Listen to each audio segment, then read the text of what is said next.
Welcome, you wonderful warriors of the broken sword.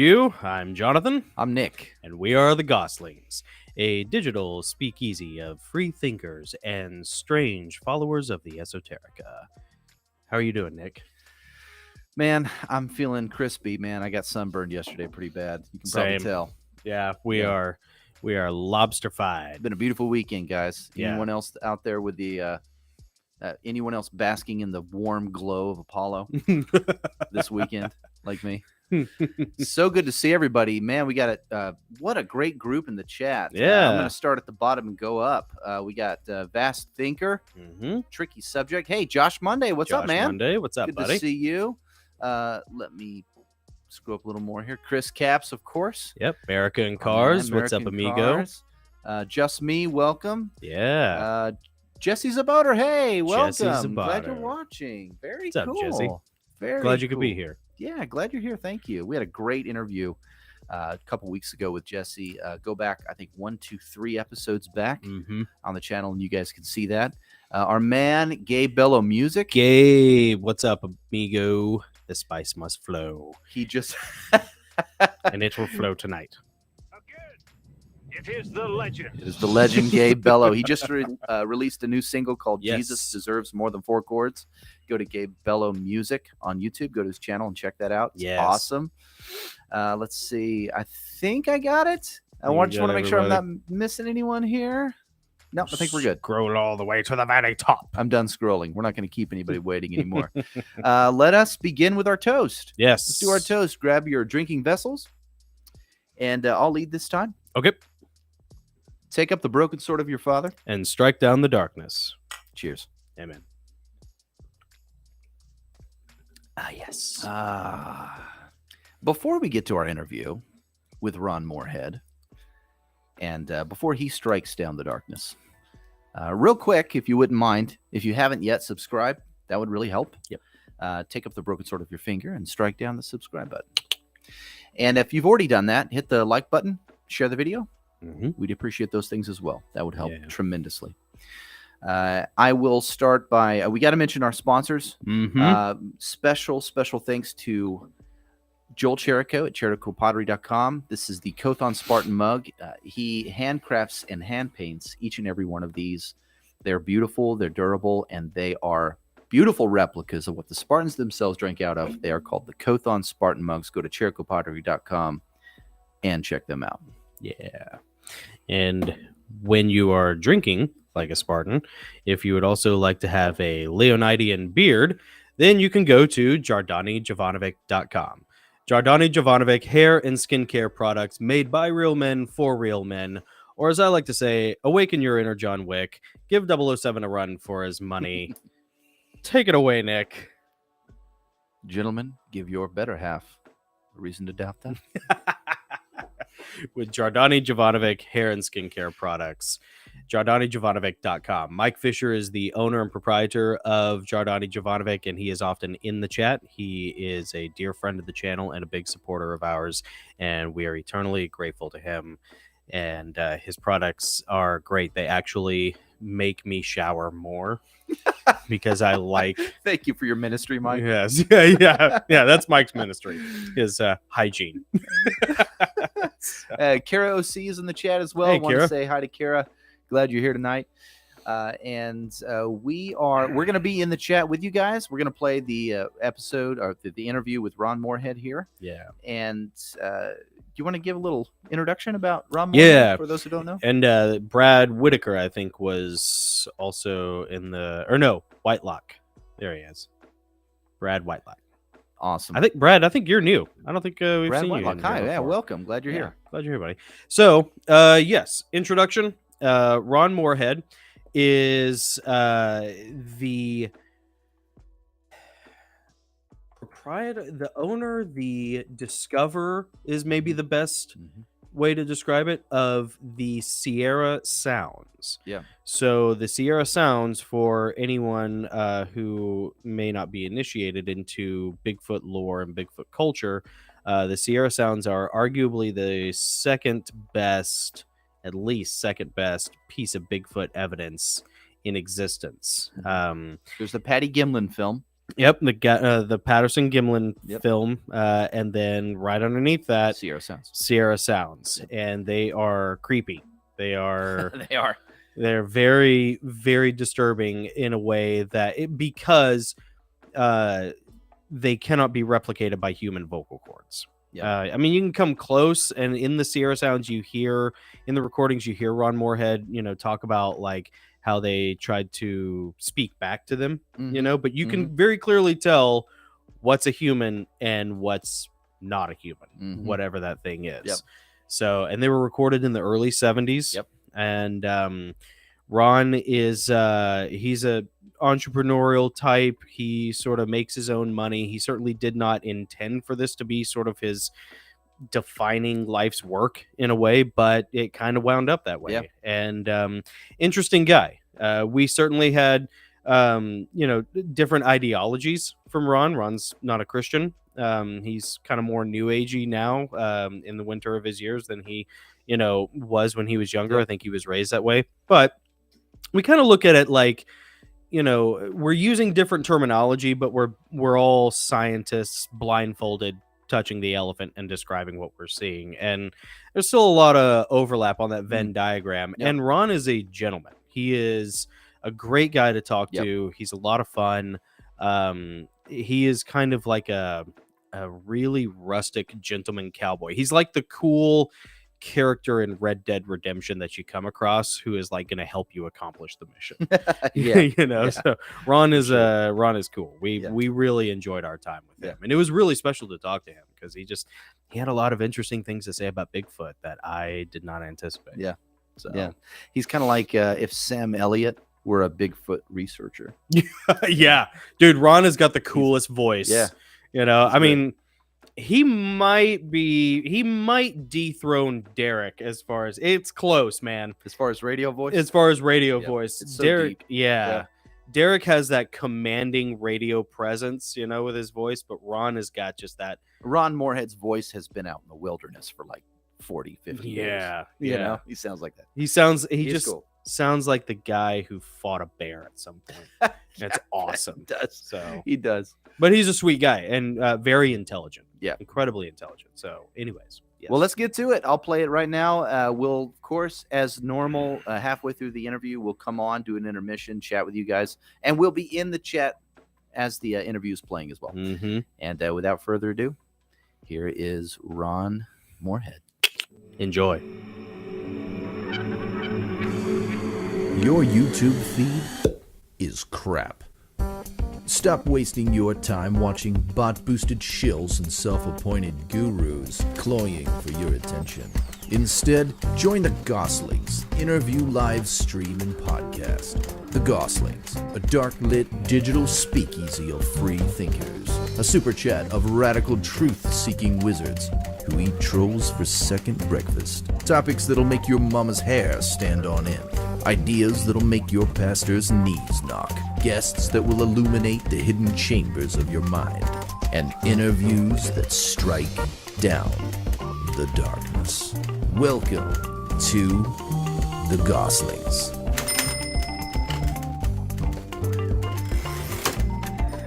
So, Ron Moorhead, tell us a little bit about what the Sierra Sounds are and how they came to be. Tell us that story. Yeah. Well, I got involved in 1971 when the Johnson brothers had came out with a story about these monsters up there at this camp they've been hunting since 1958. And they told the other hunters that used to go with them, which they were all friends of mine, but I wasn't a hunter at the time. And they all went back and they started experiencing some kind of monster. They weren't sure what it was coming around the camp that they had there. 8 miles in the wilderness, 8,400 feet in elevation, very inaccessible, really imposing trip to get in there. And one of the guys got freaked out. He was very religious. He thought, no, monsters like that can't exist nowadays. We'd know about them, right? A lot of people think that. If they were around, we'd found one by now. Well, they're not like a bear. It's just going to fall off and die. And then, there's something else going on with them. Mm-hmm. But he ran off the next morning. He left them a note and said, I'm out of here. Because these things came around the night. And the sounds they were making were really freaky and scared him off.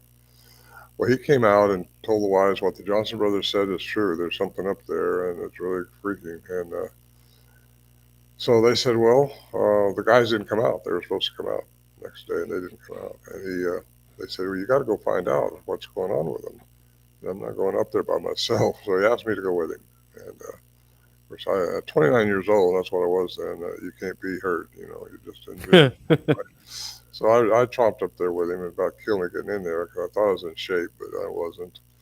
And anyway, we got in and the guys were okay. So that got me involved with the group. And that's how it began. We all started going back and taking tape recorders and cassette tape recorders. That's all we had then.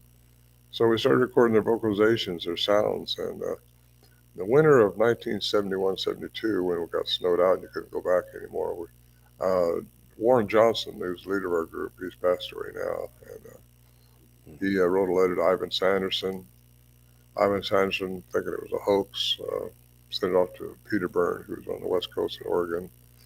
Peter, thinking the same thing, wrote a letter to Al Berry, who lived in California, Northern California. He said, if you're going to go talk to these guys, go ahead, and maybe something to it, but we think it's a hoax. And there was a 23-page handwritten letter by Warren Johnson into Ivan Sanderson.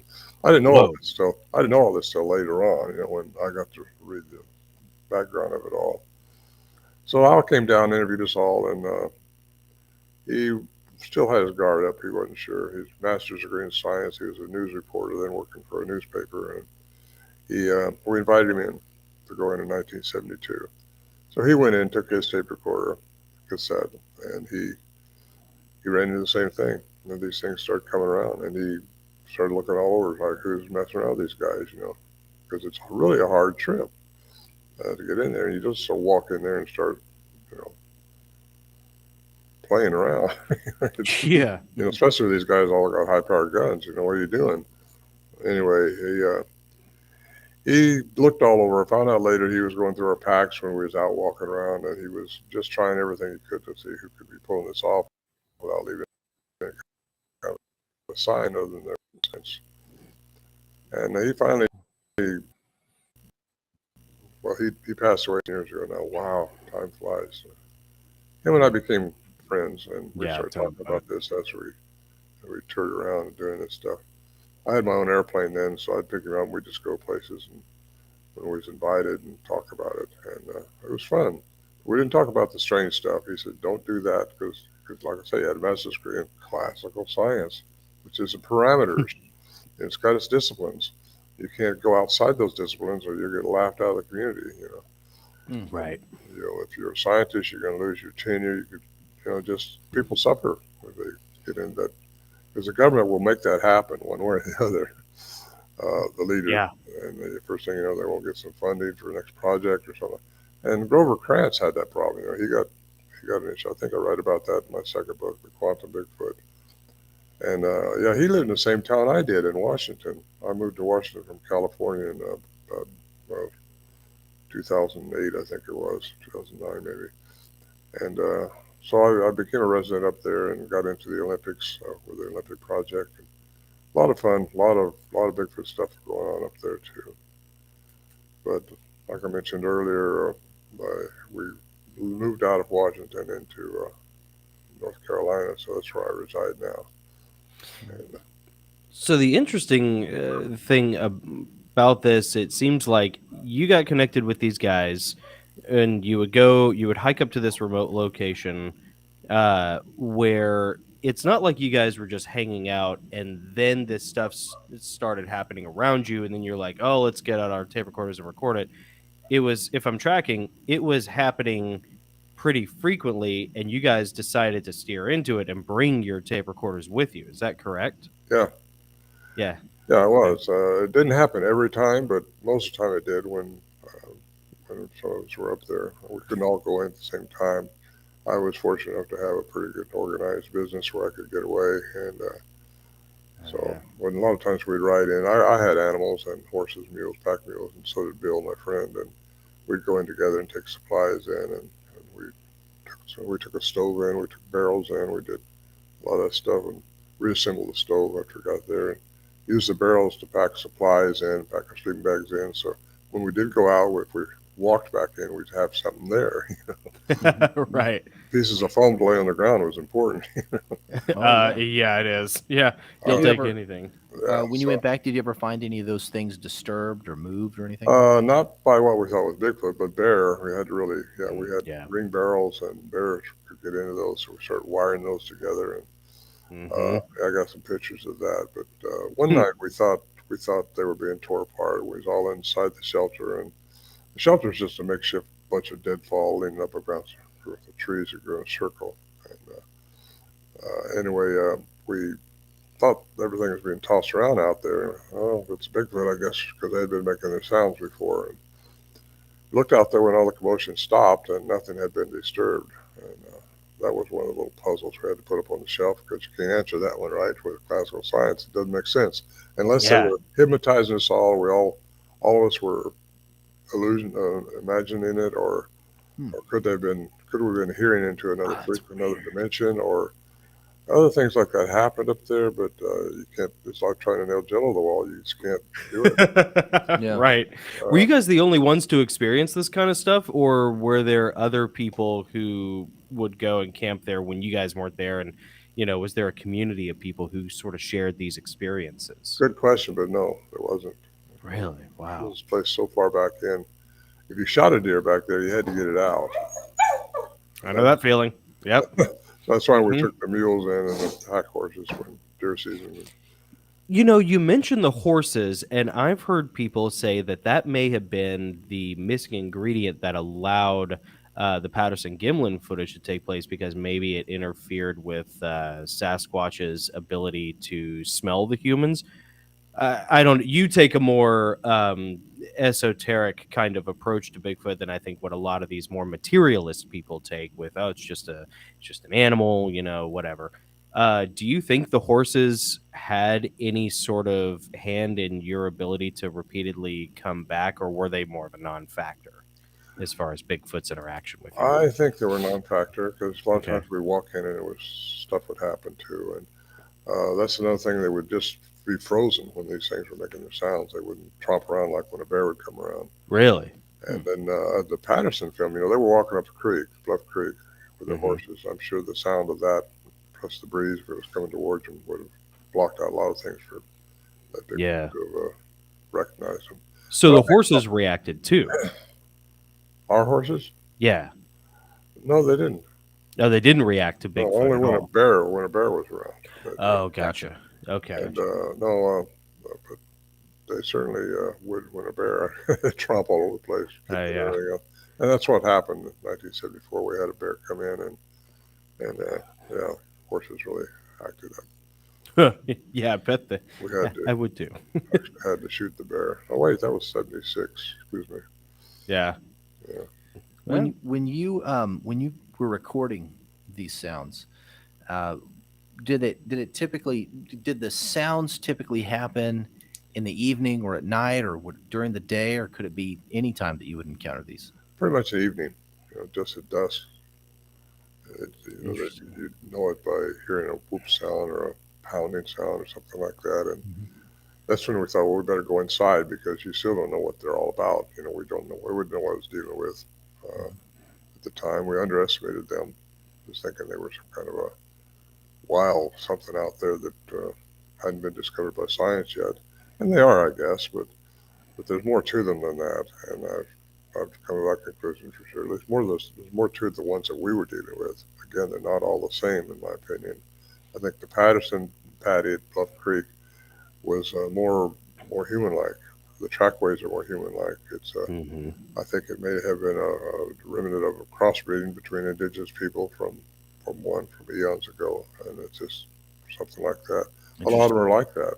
In fact, there's a lot of stories from native lore that says they took their women, and so I think there's a lot to be looked into there. But what we had up there was, well, I don't want to say pure, but pure alien or pure something, because they could talk with a sapient speech, and that's what the cryptolinguists found, and that's what Dr. Curlin showed in his graphs and his paper they wrote, showing it represented an animal over 8 foot tall. This little clip that he looked into like that compared to a human vocal track length. And he writes about that in a book called Anthropology of the Unknown. No, Man Like Monsters on Trial. That's the name of the book. That's a good title. Yeah. And so that was he presented that in 1978, I think it was, at the British Columbia University of British Columbia, and it was really well attended. One of the first ones ever been made. He gave his report up there on the sounds, but academia still couldn't get their head around it. And he's highly profiled, and this guy is very well credited to be able to do what he did. But what he did, he's an electrical engineer who high level clearance, by the way, with the military and all. And he said whatever they are, they have a voice range that exceeds what a human can do. Wow. Yeah. The little graph that he showed shows where a little bit that he showed on the graph. He showed a couple of them where the range was outside the average human range, way outside, and then you could go inside the human range and below the human range, which means they can mimic just about anything. Mm-hmm. And, that's, I think, true.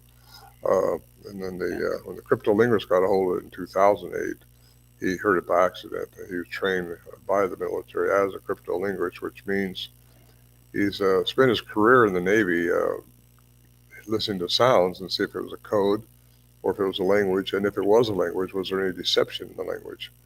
That's what he did, and there's only a handful of the guys that have the credibility that he has. I think a lot of people underestimate what that means when he says they have a language by the human definition of language, which means a morphine stream of words, sapient words, like we're talking now. Yeah. Dolphins don't do that. Nothing does that except humans, according to Dr. Philip Lieberman, Brown University.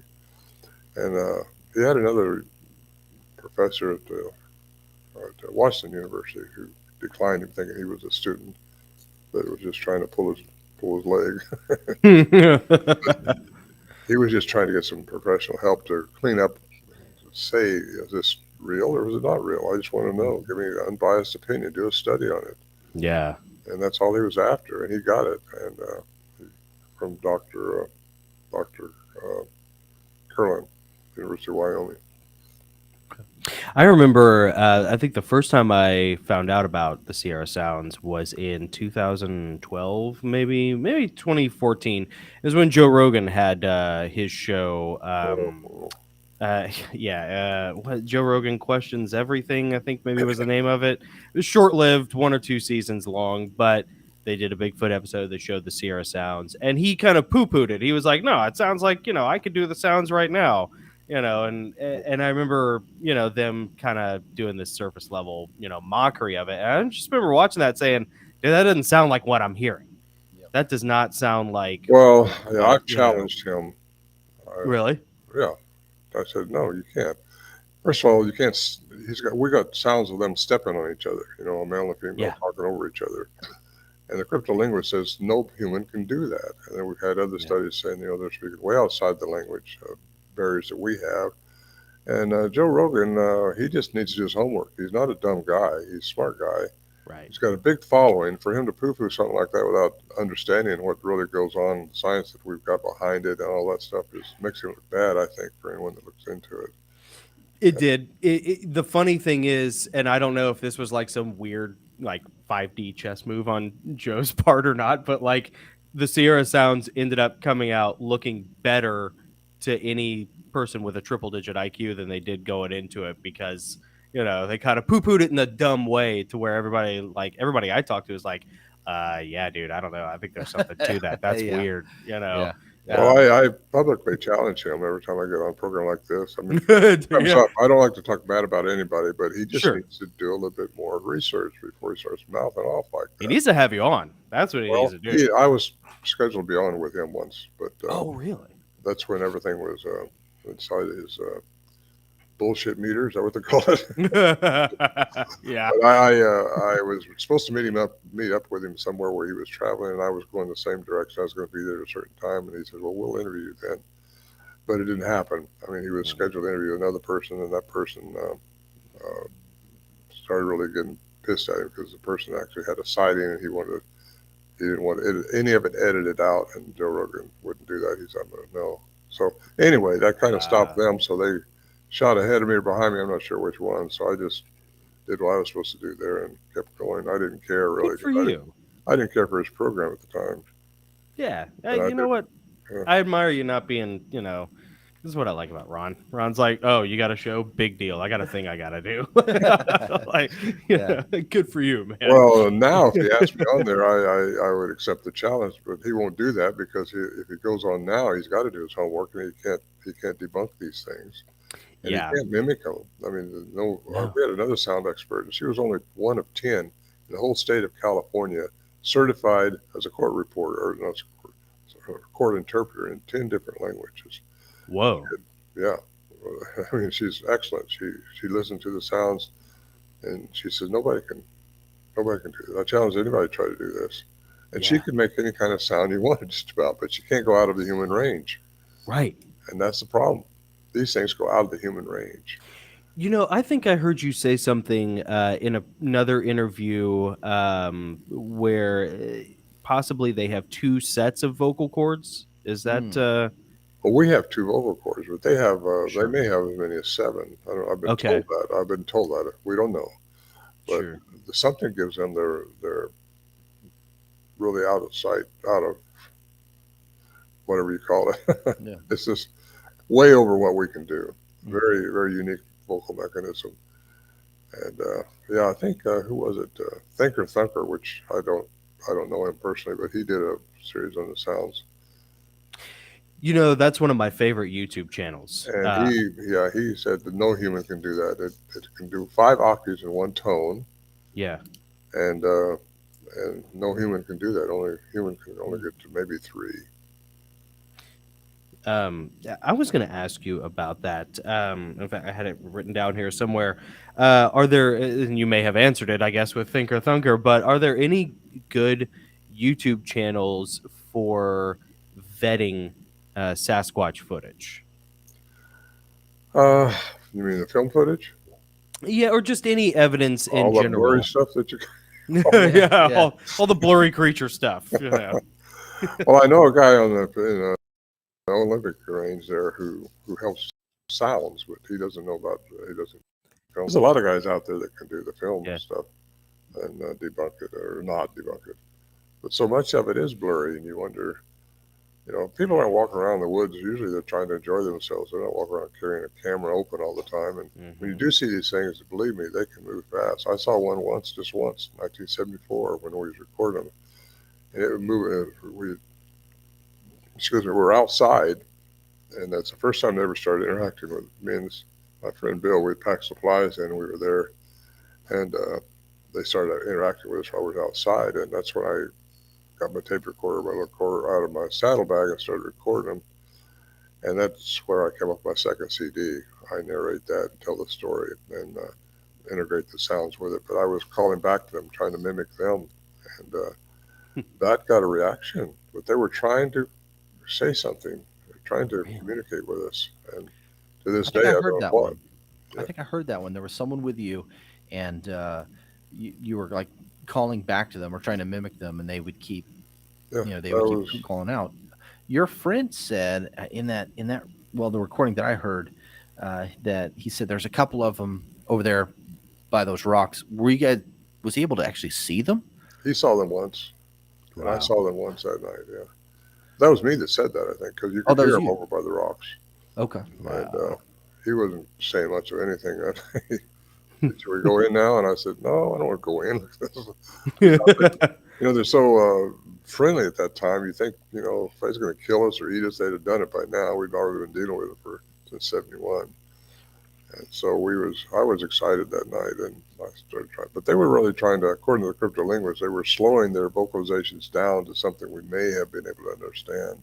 Really? And because the chatter was a lot different than it was from 71, 72. Interesting. And he said same vocal people, same thing did it, but what they were doing was slowing their chatter down. Wow. And to something we might be able to understand. And I wasn't even trying to understand them so much. I was just mimicking them, thinking we're still dealing with some kind of big gorilla out there or something. You don't know, but they're talking to each other. But then I didn't know this much about language then. I knew I had it. My friend had it, but everybody else had it that I. But but I didn't realize how unique it was to just humans. And there they got it, and yet they're not identified by science.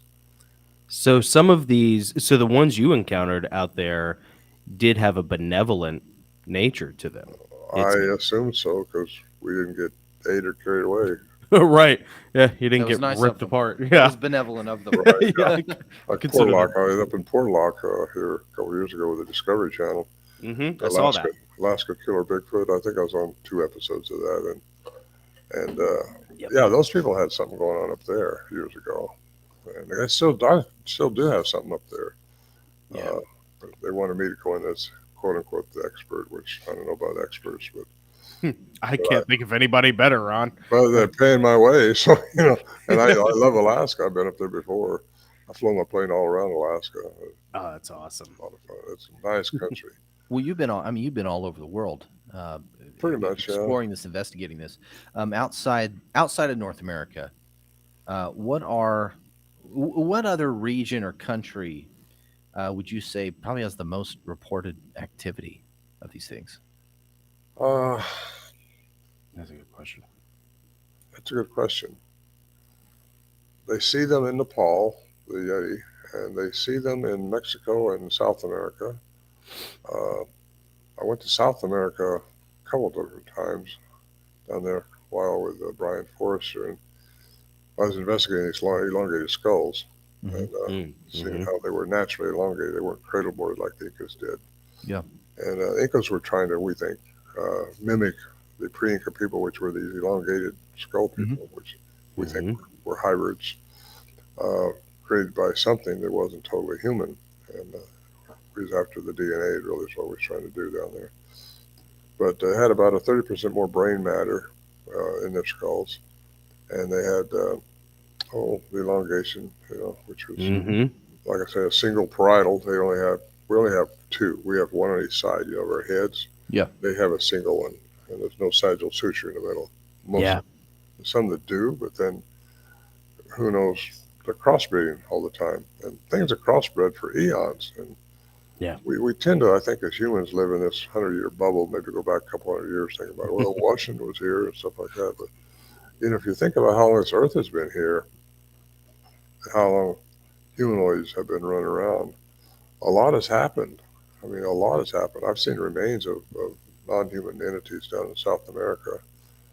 And I've been in Siberia too, and they took me to a huge cave back there that the shore people, SHOR, took us to in a very remote area, and took us into this huge cave which you could drive a truck into, and say this is where they call him the wild man back there, but this is where the wild man hangs out.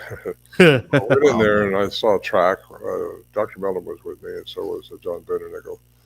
And we all seen the tracks, but when someone takes you to a place, especially it's the media, it was a media event. I mean, there must have been 10 or 15 media people there from all over the world except the United States. And they were following us around with cameras all the time. But when they take you to a spot like that, you don't know if it was set up or not. Yeah, sure. Oh, yeah. You just don't know. So as much as you want to believe the people, because we did interviews from people that have seen them and believe they're real. This in Siberia. You want to believe it, but you can't say 100% that that's what you found because you were taken to it. And when I run across something myself, that's another story.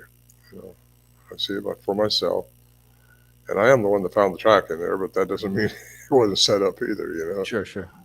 However, I don't like to think that way about that whole situation, but you just can't say one way or the other as much as they wanted us to, because it was on the Moscow news a week or so later when I got out of there, and it was an adventure. Let's put it that. I love adventure. I love experiences, and again, that's what we're all here for: is experiences. How we respond to experiences is what's very important, I think. Yeah. And when you're trapped in some of these things and you think you're the victim, no, you're not a victim. You're just learning something. Yep. And where if you learn and start responding to all these negative things that you think is negative with compassion and love, you're going to raise your personal vibrational frequency. And we're all energy, frequency, and vibration. Now, can energy disappear? Can Bigfoot disappear? That's where this takes me to. Because is there science behind all those things we ran into up there? And yes, there is. Dr. Paul Dirac, 1933, won the Nobel Prize for antimatter.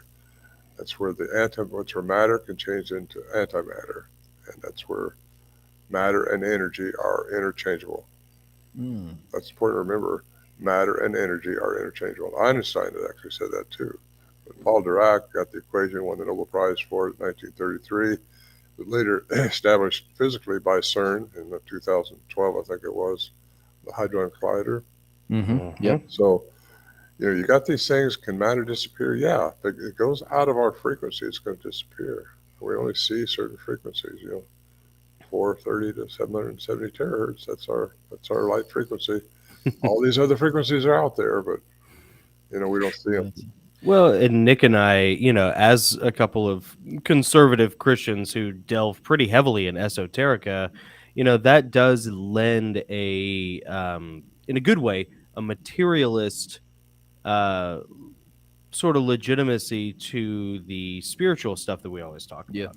I mean, we've had people on about demonic possessions and ghost huntings and the paranormal and from a Christian lens, but there is this, and I write books about angelic warfare, and Nick has written a book about paranormal, end of times kind of stuff, and there's no telling, what lies around you in a way that you just don't You just can't see it. see. Or you would be amazed at what's around you right now, or me too. Just things you don't see. Yeah, I want to have tea with my guardian angel. Yeah, we all got one too. I think one's been on my wing. You think so? Time. Yeah. Yeah. That's awesome. Some's kept me out of trouble. Well, mostly anyway. But it's who is it? Tesla said, "Well, one man calls God, another one calls paranormal, or no, excuse me, another one calls quantum science. Well, one man calls God, so quantum science and spirituality are synonymous." Mm-hmm. And even Einstein said, he said something about religion without science is lame. Science without religion is blind. So I think we have to put all that together. I think it's just the opposite of that, but it's what they're saying. And they studied the data. They studied that stuff all the way back to cuneiform, and it's interesting when you get into the history of all this stuff, how whoever's in charge of the controlling the people at the time is the one that's going to control the narrative. That's through eons of time, all the way back in the Sumerians and up into the Jewish and the Hebrews, Greeks, all those people. They're going to control what the narrative is. Government today, for a long time we thought that Roswell was a balloon, right? Right. Now they've shot themselves in the foot. yeah, they have. Yeah. So aliens have been coming here. They're here now. It's out of our perspective. People say they shot off and just quicker than a bullet. Well, they were actually went. Can anything go faster than light? No, shouldn't. Not without that we know of. Quantum phase shifting, I guess. Well, our thoughts are going faster than light. Oh, okay. So all right. There's the energy body and there's the physical body. And the energy body is not constricted by Newtonian physics. The laws of physics does not restrict the consciousness that we have. Everything is immediate, and that's been established now by science. Our physical body is controlled. Our brain controls our limbs and everything we got going on in our body. Yeah. But our ethereal body is it's the energy body, which is not bound by those rules, and it's in another world altogether. It's the God, it's the spirituality that we have within us.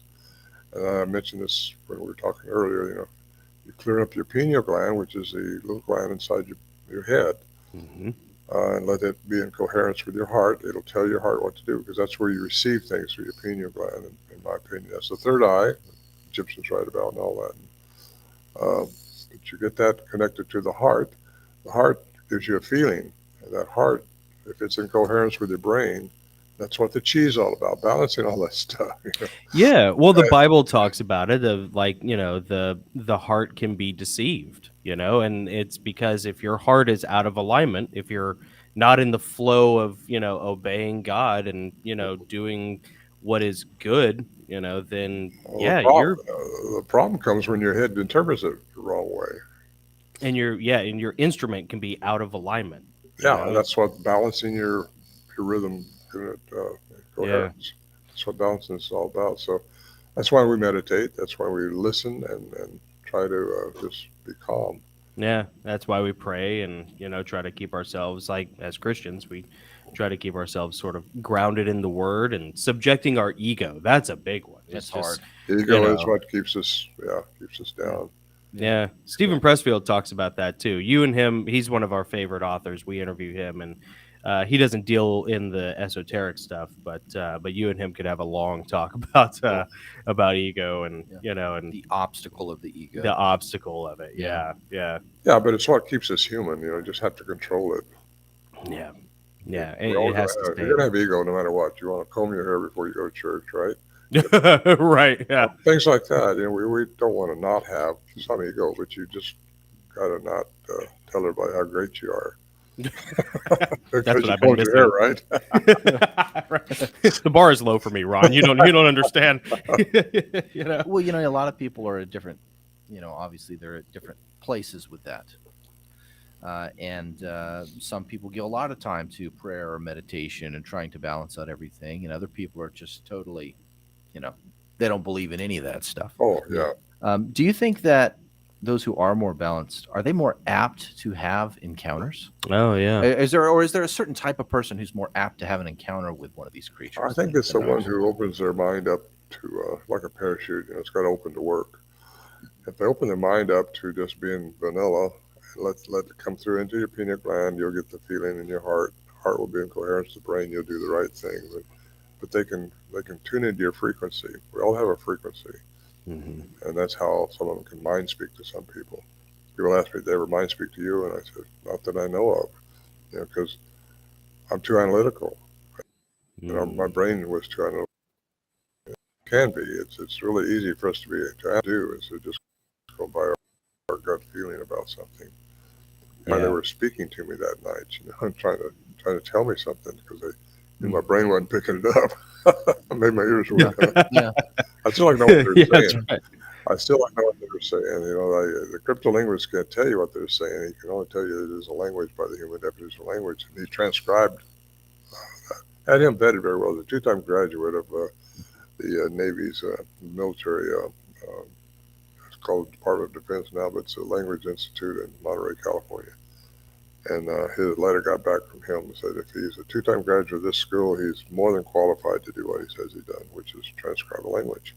Wow. That's Scott Nelson. And anyway, he was teaching school in Missouri when he ran across our sounds accidentally through the BFRO website. Oh, yeah. And he drove all the way out from Missouri just to interview me and Hal, and got the context, asked if he could study the sounds, the original sounds. So we let him. He comes back and says they have human language. That was a big hurdle, I thought, because there's not a lot of guys qualified to do what he does. And he's not like a regular language, it's an art form.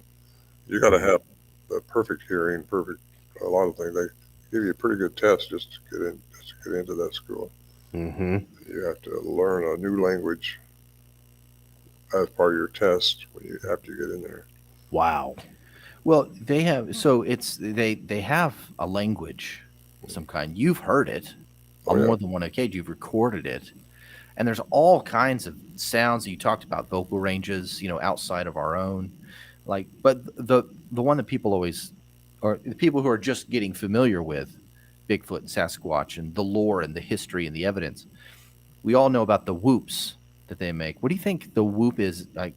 Does that mean? Is that a particular thing that they do for? I'm sure. Is it like wood knocking, but a vocalized version? I think it's a single to another one, and it depends on the intonation of the whoop. Because I got different sounds of whoops recorded that I got on the second CD, and I think it's saying something to another one. Because generally that'll happen before they ever interact with you or do anything else, just to see what your reaction is going to be. and they're saying something to another one, either by codes, because they do pound on rocks and trees and stuff like that. But that's what I think anyway. I think they're talking to each other without talking. Because once they started chattering, like Albert Ostman said, they were chattering amongst themselves. Albert Ostman was supposedly kidnapped by one years ago. Oh yeah, that's right. In Toba Inlet in Canada, and he was held hostage for 6 days into this bowl up there in Canada. And John Green interviewed him in 1954, I think it was 52. And I read about that before I went up to Toba Inlet, because I went up there in my plane just researching, trying to find where that bowl where it was kept. Because the way he got out was he had some chewing tobacco with him. Oh, that's right. I forgot about that. Yeah, the Bigfoot thought he was enjoying that, so he wanted some, so he gave him a cocaine. He swallowed it, got sick. He shot out of there and started describing everything all the way to Mount Baker, everything that he could see and how it was going. Came out and told his story. But anyway, that's an interesting story. But we couldn't confirm it, because never could find the bowl. We had 2 helicopters on standby over Camel River just to get in there if we would have found it. I flew slow all day long over that whole area, but I had to question if he was really in Toba Inlet, because some things didn't make sense in the story when he said how he was getting there, the Indian that rode him up there, and what time it happened, and what he's seen out in the inlet when he was there. The ships are going by, and from the altitude he said he was at, I dropped my plane down that, and you couldn't see like he said he saw.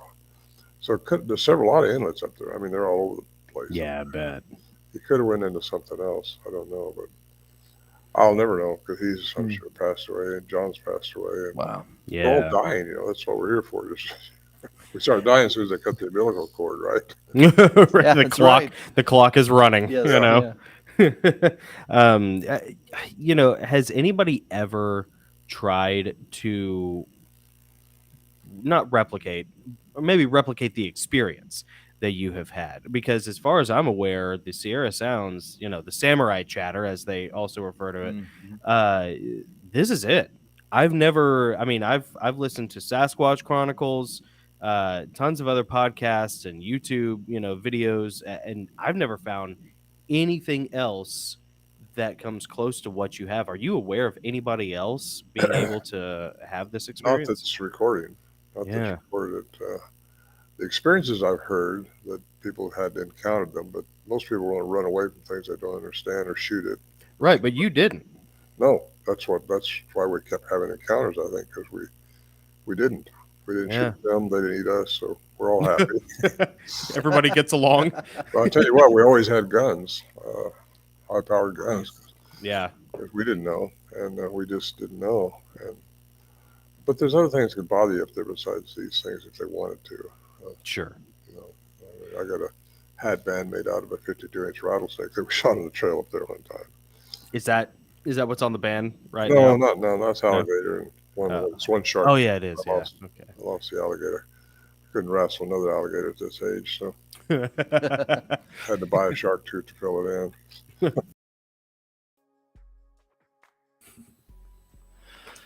All right, everyone. There you go. There's the first half of the Ron Moorhead Bigfoot interview. What do you guys think so far? That's the first of 2 feet. The first foot has fallen. Ron Moorhead was awesome to talk to. Yeah. We get into it gets a little more woo, if you will, in the second half. But it was fascinating. It's fascinating talking to Ron about his experiences. I could tell from the comments, a lot of you guys were really enjoying it. A lot of connections to like the Nephilim, and even Ron gets some of that. Yeah. He like refers to them as the Anunnaki, but it's basically, we're kind of talking about the same thing. Yeah. Just from different perspectives and using different terms. So only halfway through, guys. That's right, Tricky. You're exactly right. I'm glad you guys are enjoying it. Tennessee, Kentucky Bigfoot. Hey, welcome. Glad you're watching. Oh, nice. We're not necessarily a Bigfoot channel, but we had the honor and privilege of interviewing Ron Moorhead. So I hope you enjoy the interview. Glad you're here. Harvey Weinstein is here. Harvey Weinstein. Yeah, you're welcome. We were happy to have Ron as well. And we're glad you're here, Harvey. And a couple of people had mentioned in there about getting Scott Carpenter on, who is a Christian Bigfoot guy. And he's an author as well. I would like to, we're getting close to the time to start booking more guests. I had booked guests out like back in January. I booked guests out into May, like into maybe even into June. And so we kind of took a hiatus from booking guests because I booked out way too far. I was way too aggressive. So now that we're on the back end of April and we're about to go into May, I'm going to start reaching out to guests again to start rounding out our June calendar and start filling up our July calendar. So I think Scott Carpenter might be on that list of potentials that I'm going to reach out to. I got it on the whiteboard at home. That'd be awesome. Yeah, that'd be awesome, man. Love that. In the meantime, while Nick is getting part 2 of the interview pulled up, we can go ahead and talk about our books. Yes, we got to do that. That way we can like write it off on our taxes. Yes. That's not a joke. Nope. You're welcome, Uncle Sam. Start with yours. Yeah. When Nick and I first started the Goslings, it started out as a writer's group because we're both Christian authors, novelists. And then it turned into a YouTube channel where we had fun hanging with our friends and talking about books and writing and our books and stuff. And then now it's sort of turned into this awesome interview channel. But at its heart, we are still a couple of Christian authors, novelists who, still really enjoy getting back to our roots every now and then and talking about our books. And talking about writing. That's why we do the fireside chats with Stephen Pressfield once a quarter. We got one of those coming up this summer, so that's going to be a lot of fun. But anyways, my series of books is called Heavenly Realms. It's a 7-novel series about the wars between the angels. It is fantasy, Christian fiction, war fiction. It's all about angelic warfare. Aren't really a lot of humans in it. It's not really about people. It's about angels, but the angels are very human. It's sort of like 300 meets Kingdom of Heaven meets Braveheart meets Lord of the Rings meets the Bible. Yeah. It's Rome Total War with angels. Yeah. So, and it's a 7-novel series. 6 of the novels are published. And then I have the 7th novel that I got the edits back on. So I just got to get a cover for it and complete the edits. And then I'm done with the series. Cool. So, Very cool. The Heavenly Realms. QR code is right there on the screen. You can click it and go to the page. And and then there is Nick's book, Henry Half Moon. Henry Half Moon, which is paranormal urban fantasy about a young NYU college student in Manhattan. He doesn't really believe in God, but all of a sudden he's thrust into this adventure. And really, it's a faith journey. He's called by gods he doesn't even believe in to travel into the alternate dimension and battle a race of demons known as the Algalim, who are trying to usher in the birth of the beast. Yeah. And he's got to stop it. And he's not as successful as you think he might be. It's a really cool book. I was really fortunate to be sort of along for the ride. Nick and I were hanging out when he was writing this, doing our writers' nights. And if you are into any of the strange Christian esoterica that we cover here on the Goslings, such as Gary Wayne's stuff, Derek Gilbert, Ryan Peterson, Micah Turnbow, all those like really colorful, kind of cool, topics that we talk about, you will love Henry Half Moon. And you'll especially love the audiobook. I'd say get the audiobook. It's better. It really is. And I'm a paperback type of guy. I don't like ebooks. Get the audiobook. It's fantastic. Yeah. And that's all I'll say about that. It's a great read. It's a lot of fun. It's pretty short too. It's not too long. Yeah. Anything else? Let's see. Why don't you talk about the Buy Human pledge? Yeah, let's do this real quick. We're about to get into the second part of Ron Moorhead's interview, but real quick. Look, AI is coming. Yeah. And, the deep fakes are coming. And it really, surprisingly, started with a takeover of the art world, the world of writing, the world of the visual arts, music. And it's going to be increasingly difficult to know if the art that you like to purvey is being generated by AI or if a human being from their soul created that piece of art for you. Yeah. And as writers, that concerns us. We want to make sure that as creators, We are not using AI at all for any of the process whatsoever when we bring you our art form, which is writing. The AI pledge, the By Human pledge, is for authors, illustrators, cover designers, editors, musicians, composers. This is a pledge that you can take to assure your listeners, readers, viewers that you did the same, that you care, that what comes from your soul is delivered directly to theirs without the use of AI whatsoever. Yeah. And so if you're a creator and you want to make that public pledge, I'd encourage you to scan the QR code, go over there, add your name to the list, and join the resistance against AI. And I know, like, hey, you can't, there's no stopping AI. You might look, I get that, it's coming, but I would rather, that's a hill I will probably die on. I'm not going to use it to take any shortcuts to cheat.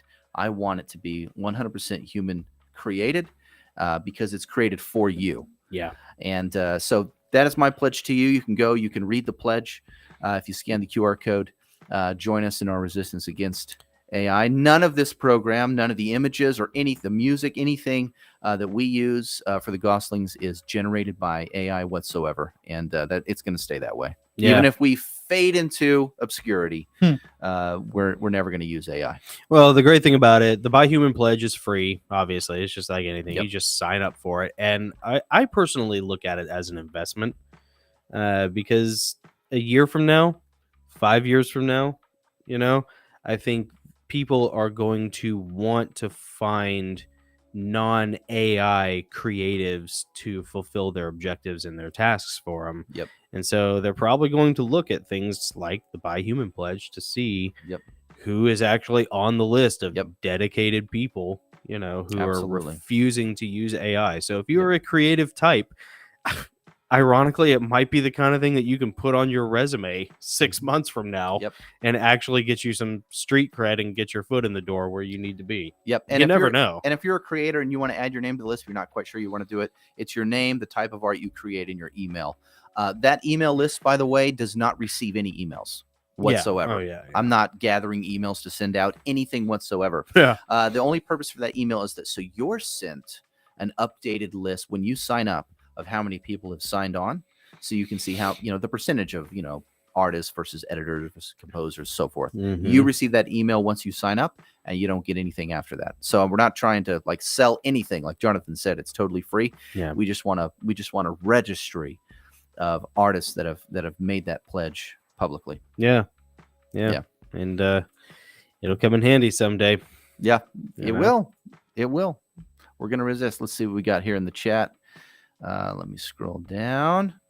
Yeah, Kira OC says, "Thank you for the anti-AI disclaimer." You're welcome, Kira. Yep. We firmly believe in it. I mean, frankly, Nick and I are kind of lucky just to be on the internet at all at this point. At this point, if it weren't for the Goslings, I don't think we'd have any social media. We wouldn't ever post anything on YouTube, and even then, you don't Nick hasn't really come back to social media. I've tried coming back to it, but like I've said before, it's like dancing with a corpse. So I despise it. Yeah. It just doesn't work for me, and if I could go to an email and a phone on the wall. Oh yeah, same here. I'd start a Luddite club. Yeah, for all I'm concerned. Kira OC says, I know an awesome Christian writer / creator who uses AI art, and it makes me so uncomfortable. Yeah. Maybe I'll say something I don't know. I get it. I mean, what if you had a pastor use AI to write their sermon? Yeah, what's the difference? Right. It's coming from the same soul. Yeah. And that soul is not the creative person. That's right. That soul is something from the abyss. Yep. So, yeah, I mean, you absolutely should say something to your friend Kira and give them the benefit of the doubt that maybe they haven't thought it through or thought about it, or maybe they just don't know what the dialogue is about AI. Maybe they're just looking at it as a convenient thing of oh yeah, I can just create this. I don't have to worry about a cover art. I could just plug in a bunch of keywords and it'll spit something out, and then I don't have to worry about it anymore. Yeah. And I don't have to pay $400 or $200 or whatever. There are a bunch of reasons. I get it. But I think there are a bunch of reasons that will fall apart when people start thinking about it. Yeah. Yeah, absolutely. When you think about the ubiquity of like smartphones, even though we will admit that they've done tremendous harm, social media has done tremendous harm, and if we could go back and do things differently, we all would. Oh yeah, for sure. But because it's so common now, where it's like it feels like there's no hope in changing. Well, we have a chance, and we're at the beginning of AI. This is the time to make a difference. Yeah. Not 10 years from now. No. This is the time to do something. Yeah. It'll be too late by then. Yeah. I'll leave the little QR code up there for a while. I think that's all. Oh, wait. I did want to read one more comment. It was by Randall Hill. It says AI is going to be the beast. Mm-hmm. There'll be an image in the metaverse. We will all have some sort of chip linking us to it. They'll make some AI robot that's the image come to life. Scripture verbatim. Yeah, 10 years ago, they would say, why don't you put your tinfoil hat on? Making comments like that. But you can see how that's actually possible now. Oh, yeah. Like, it's not conspiracy. Like, that could actually happen. This could be like what John envisioned 2,000 years ago. This could be what he was seeing, and he didn't know how to describe it. Mm-hmm. We have the technology now to really see all that manifest easily. Yeah. Al Ferry says there's no truth in AI. You're absolutely right, Al. That was actually one thing we were talking about in between our interview and the live stream tonight. Nick and Joe and I were sitting out on the patio enjoying the nice day. And we were talking about how, honestly, AI is going to perfect deep fakes to the point where however long it takes, whether it's a year, 5 years, something like another election cycle, maybe 2 election cycles down the road, no one's going to give any credence or credibility to the media at all anymore. How can you trust it? Yeah, because you can't trust any of it. Yep. You won't know what's real and what's fake anymore, and there'll be so much contention that like people will just write off all of it. Yep. I mean the enemy is going to blow themselves up with their own bomb, basically, is what's going to happen. Yeah. Because even the normies, even the wokies are going to be like, there's no way they would say that. Well, we've proven that like some of this is deep fake stuff. And I mean, it happens now, and I'm telling you, like, it's going to, in a weird way, it's going to have to get worse before it gets better, but it gets better because eventually it will undermine itself to the point where no one will believe it anymore. Yeah. No one will believe it, but it'll still be running everything. Yeah. And then Skynet begins. Hey, dun dun dun dun dun. That's why we have guns. Get yourself an AR-15. Yeah, let's fight the robots and the aliens. We can shoot both of those. Yeah, There's robot no aliens shooting aliens, right? No, I mean on the books yet. You can't have human rights if you're not human. Geneva Convention. This. That's a T-shirt. You can't have rights. Great. You can't have rights if you're not human. Yeah. Oh, Tricky says it's a digital Ouija board. Ooh, well said. Yeah, that's a perfect way to describe it, Tricky. A digital Ouija board. Yep. Humble Stranger says AI equals Antichrist incarnate. Possibly. Yeah. Possibly. Yeah. Yeah. Greetings, Brian. Let's see. He says, I've heard that interdimensional Bigfoots have left hairs behind. behind. Yeah, the hairs that they occasionally found have all had a lot of people have done like DNA testing with them, and there's always some like unknown DNA mixed in there. So yeah, we need to reach out to Scott Carpenter also. He would be a real good addition to this Ron Moorhead interview. Speaking of which, yeah, let's get back. Yeah. Sorry, we've rambled for a long time. Here is part 2 of Ron Moorhead. Hope you guys enjoy. See ya.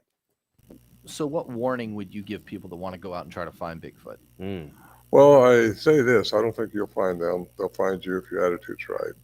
And if you go into a hot area where they've been seen, where you think they might be, which a lot of those places exist now that people report them, just be still, set up a camp, don't change things too much. I got a whole warning list of things you do and things you don't do. You can't make it happen. They're either going to interact with you or they're not, and it's going to depend on you and who's with you and what your intentions are. Yeah. So that's my advice to people, and enjoy the experience. Yeah, and If I enjoy say the tear your experience. arm off, then you got the wrong spot. You found the wrong tribe of Sasquatch. You found the hungry one. Well, so is there a benevolent or beneficial, I guess, purpose to someone wanting to do that? Like, can we learn something from these creatures? Can we interact with them? Can we build rapport with them? It's hard not to view these things through an antagonistic lens, but maybe I'm wrong in that. I don't know. Well, I wouldn't view them with a tag because if that's going to happen, you probably will never see one or get close to them. Yeah. I think you just stay simple and let them be the aggressor. They have to be the aggressor, and you just slowly react to them. Don't jump right in and start jumping around the flashlight. Over here. Let me get up your picture. Come pose for me. That's not going to happen. For some reason, they're not really supposed to interfere with us. They do. I wanted to ask you about that. Why do they seem very powerful? They seem like they have the ability to phase shift to, in and out of our light spectrum, and they seem to basically be able to be masters of the forest, masters of their domain. They can vanish like that. And if they don't want to vanish, they can throw a rock the size of your head, as far as they want to. Uproot a tree and chuck it across the... Right. Yeah. They could, they are the masters of the forest. So, but yet at the same time, they are so skittish. They are so elusive, in a way that makes me wonder, like, why? They hold all the cards. I'm in their house. Well, probably because we shoot at them, because you always try to kill things you don't understand. And, Okay. There's hunters out there that... I've talked to hunters that's had them in their scope, but they couldn't pull the trigger. Really? They said, look too much of a human look to his face. Wow. Yeah. And, there's been 2 or 3 I've talked to like that. Hmm. So there are benevolent ones. I think they could be here to help us, and that may be why I'm supposed to be talking with you guys today. Maybe there's supposed to be something to learn from all this. Maybe. I think if you're going out there wanting to learn, you've got one step above it for most people already. Going out there wanting to shoot one, well, and they'll know it if you got a gun. It doesn't matter, because they'll know if you got the intent to do that or not. And maybe that's why they didn't show themselves more around us, is because we did have guns. Maybe they knew more about what we do than we would know. Saying that because we took our kids up there too when they became a little older. Oh, wow. Okay. But nothing ever happened hardly when they came around. Except my daughter, she came to be a teenager, and she was having some things happen up there. Yeah, I heard you mention that in passing in one of your other interviews. Can you elaborate on that at all? Yeah, which part? I mean, I just remember hearing you mention. Yeah, I apologize. She has saw them 3 times.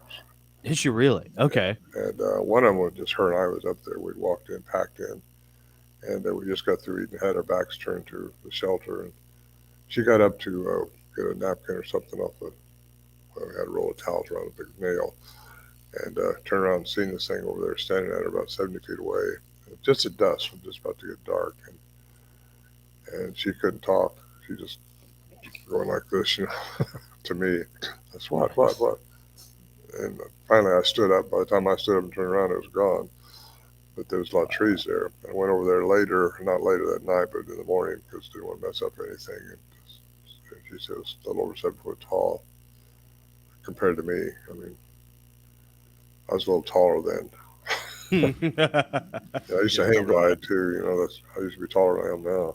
That accident. You had a hang gliding accident? Yeah, like I said, I used to be taller. It's a way of stretching you out a little bit when you're on the thing. No, I really did. I hit the bar. Did you really? Yeah, I just nosed into the ground, and it hurt. Ouch. Yeah, I bet it did. Yeah, took an inch off your overall height. Well, my feet got bigger. Not that big though. Well, you know what Dr. Edgar Mitchell said? I got to throw this out there. Yeah. He said it takes classical and quantum sciences together to have clear perception. Yes. Well, I wish all researchers would take that to heart, realize there's more going on than what you can see. Our olfactory sense is not as good as a bear or a dog. A bear can smell 20 times better than us. A dog 7 times better than us. Yeah. And we don't hear ultrasound or infrasound, but those sounds are out there. We just don't hear them. And like I said before, our eyesight's not what other things have. And people need to realize we have human limitations in this body. And they need to know that when they're out in the woods and realize that there's other dimension going on where you can actually access through your feeling, through your gut feeling what to do. Yeah. And unless your brain says run, that's usually not the right thing to do when you run across something. Well, I shouldn't say that. Well, it's not when it's a mountain lion. You know? Right, yeah. Yeah. Because he's licking his chops, right? Right, yeah. Because then you're just a cat toy at that point, a little battery-powered cat toy. So. I have a question. So you have there's all this evidence. There are all these accounts, personal accounts, and experiences people have had.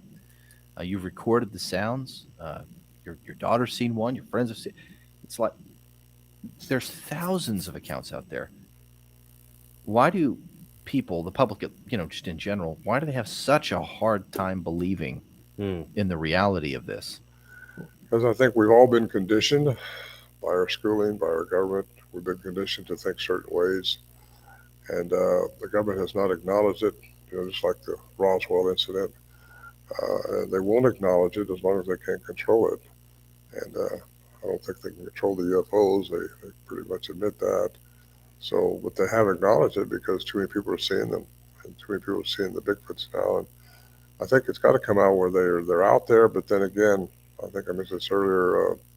Then there's got to be a study. Science once acknowledges, there's enough information. We better take these things serious.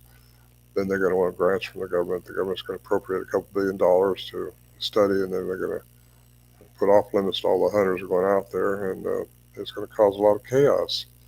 It's going to throw a kink into religions because a lot of religions don't go for this at all. I've tried to present my program to churches, and those are the hardest ones because they got their arms crossed. They've been trained from the age of 5 not to believe in monsters or not to believe in the Nephilim, are out there. I know. Tell me about it. That's the Anunnaki, but you can't. In my opinion, that's the Anunnaki. So, we've talked about that a lot too. Yeah. About we've talked a lot about the Nephilim. And the churches are in a failed state, largely a couple reasons, but one of which is because they just won't talk about the Genesis 6 issue. There are a number of reasons why, but there are plenty of people who have questions out there, and you say, okay, there's all this other wild stuff that happened, but you're telling me when it's this, it wasn't angels, it was just some good guys and some bad chicks, like yeah. Wow. Aliens and fallen angels are the same to me. We talk about that too. We often, we draw a pretty strong correlation between a lot of alien encounters and demonic encounters. We are of the mind that a lot of alien encounters, especially abductions, are more demonic, spiritual, and supernatural in nature. And the Nephilim, there's a lot of overlap here between ancient civilizations, pre-flood, Tower of Babel, post-flood. And then Nephilim, Anunnaki, what you would call, and just these elevated spiritual beings coming down and interfering with God's plan for humanity, and in our side, and creation in a way that monkeys up the whole thing. Very poor choice of words on my part. Sorry, Ron. but and we've often talked about the Bigfoot connection in light of that, or inserted in that. In fact, when I was 18 years old, my Bible class senior project was on this, I think, actually, in regards to like the gap theory and how like Bigfoot was part of the gap theory. You could kind of do it on whatever you wanted. It was private Christian school. They didn't care, but there seemed to be some sort of connection constantly that we're coming back to with these things, that they're not human. They're not animal. There's something else, and there seems to be some sort of persistent supernatural element to it that, for lack of a better term, and it never seems to go away. What do you think is the connection between Aliens. aliens and Sasquatch? Well, I think aliens probably created them. The progenitor of Bigfoot through a primate of some type is here. I don't disbelieve in evolution. I just think it's got a whole lot of holes in it. It doesn't explain consciousness. It doesn't explain how we have deja vus, how any of that stuff happens, that we got inside our ethereal body, inside of us. And yet later on, and I say later on, eons later, after Bigfoot was probably around before we were, I think. Yep. Something very special created us, a ninth frequency entity. That's very high. And that's Elohim, which is plural again. And if you think about the different personalities in the Old Testament about God, well, who changed it to singular? The Jews or the Hebrews, or who did it? But I think there's probably more than one. There's a lot of ninth dimensional beings. Most of the aliens that you're seeing out there that we're hearing about are, I think, fifth and sixth dimensional beings.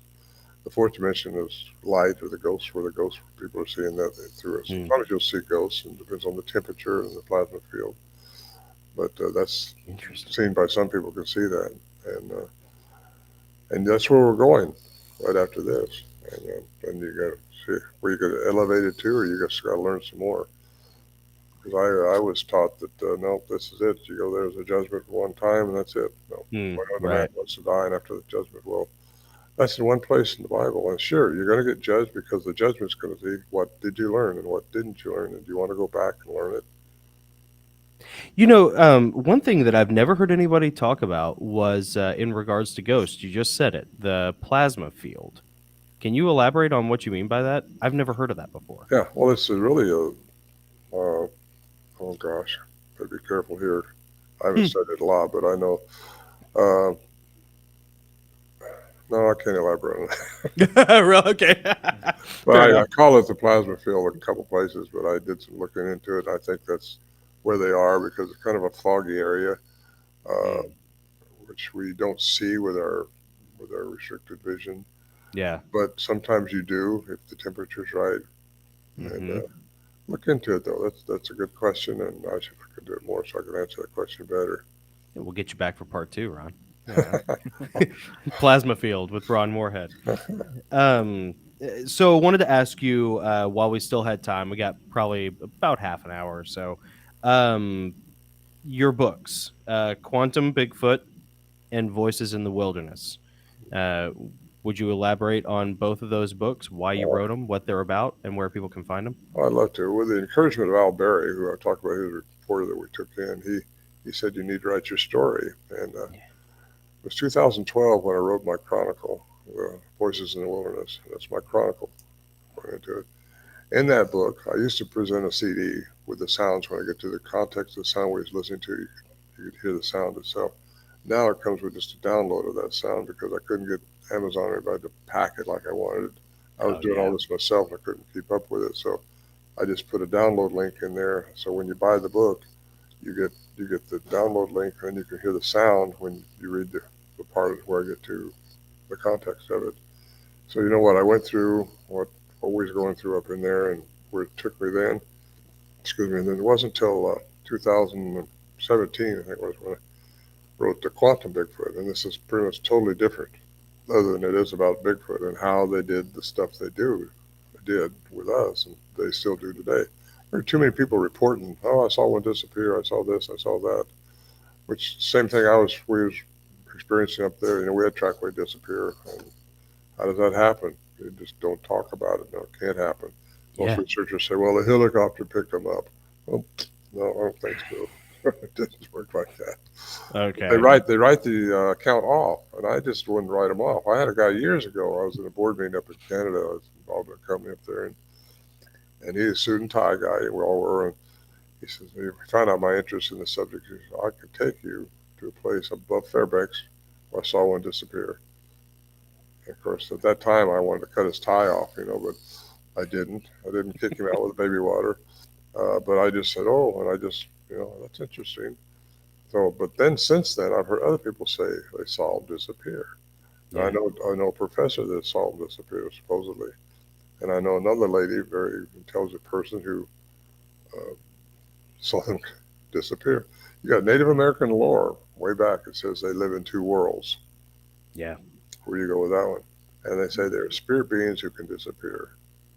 Well, there's something to that. So you got to look into it. And I think the answer is quantum physics, not to be construed or confused with the paranormal or the woo. Mm-hmm. Because the woo-woo is something made up by what we think, but you get into quantum physics is actual science. How does this stuff work? Like I mentioned, Paul Dirac, antimatter, energy and matter are interchangeable, stuff like that. You got to get into what really supports that statement. So I try to support my statements with some type of fact that I didn't say myself. You can say something, it doesn't mean a thing unless you can establish it by some PhD somewhere, right? Yeah. Right. Yeah.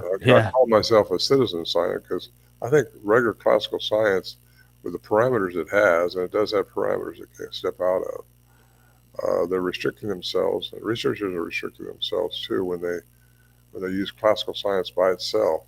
When Edgar Mitchell said it takes both the classical and quantum sciences together for clear perception, I think they are hurting themselves when they don't use the other science that's out there to try to understand something going on. Mm-hmm. I've had people come to me in private. They just won't tell anybody. They're afraid to get laughed at, or if they think somebody think they're crazy. Tell me about some anomalies, some strange things that happen. And I know what they're talking about because there's an answer to it. There's an answer to anything.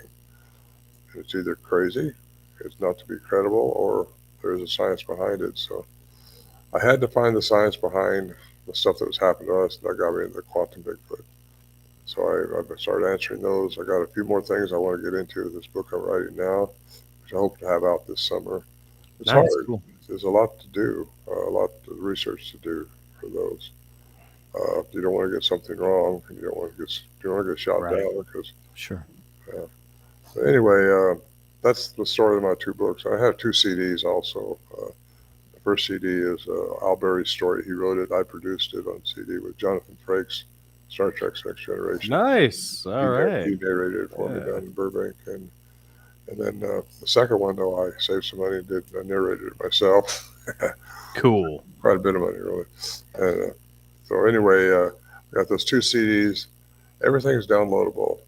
And you can get it in the hard copy, not the CDs, but you can get the hard copy of the books sent to you through Amazon, and or you can download them.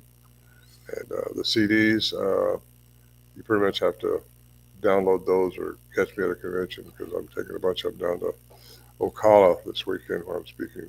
Okay. With awesome. With David Pilates and Jeff Meldrum and Ronnie LeBlanc.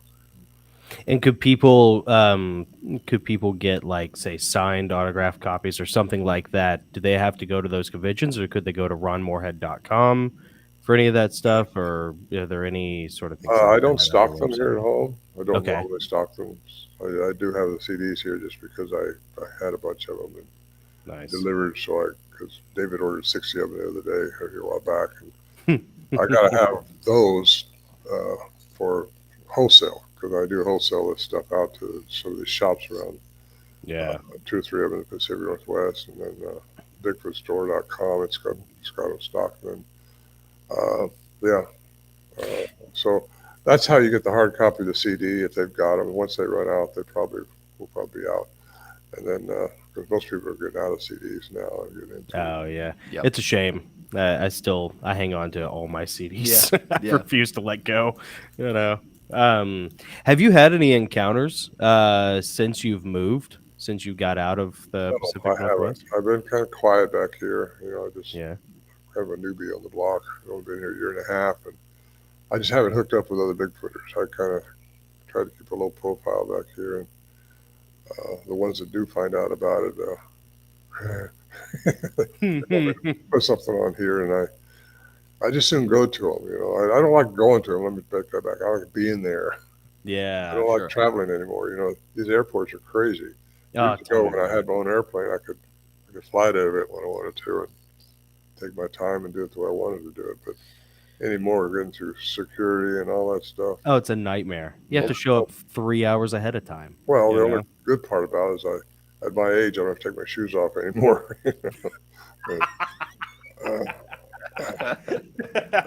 Yeah, tell me about it. Did I remember what it was like? I mean, even before 9/11, it was so much fun to It was fly. fun. Yeah, Oh I yeah, mean, it's not fun anymore. no, it's not. It takes all the joy out of it. Well, you Last got to time, be there so early, and you got to go through all this crap, and then you go into some of these big hubs, to get a transfer to another airplane or something. Oh. My gosh, you got to run. Well, I don't run anymore. yeah, you got to catch the tram, the little shuttle tram thing. Yeah. Right. It's such a tragedy too for like people who are younger. It's like, man, if you're under like 25 or 30 and you're watching this, it's like you have no idea how awesome life used to be. Oh, you know what I mean? Yeah, I do know what you mean. I was around. I'm a Elvis Presley guy. Nice. I've seen him alive and I've seen Bigfoot alive, so there I got that to say. I think there was a Far Side about that, Ron. I'm not. I think there's a Far Side of like Bigfoot and Elvis hiding out in the same house together. Looking through the blinds, making sure no one was like spotting them. Well, I didn't see him at the same time. I got to tell you that. Okay. Well, you can't have everything. I went to an Elvis Presley concert in '74, I think it was. Cool. That's cool. Very man. cool. Yeah. That is cool. Took my 2 daughters there, and they remember that the rest of their life. They like Alice today just because of the concert. It was fantastic.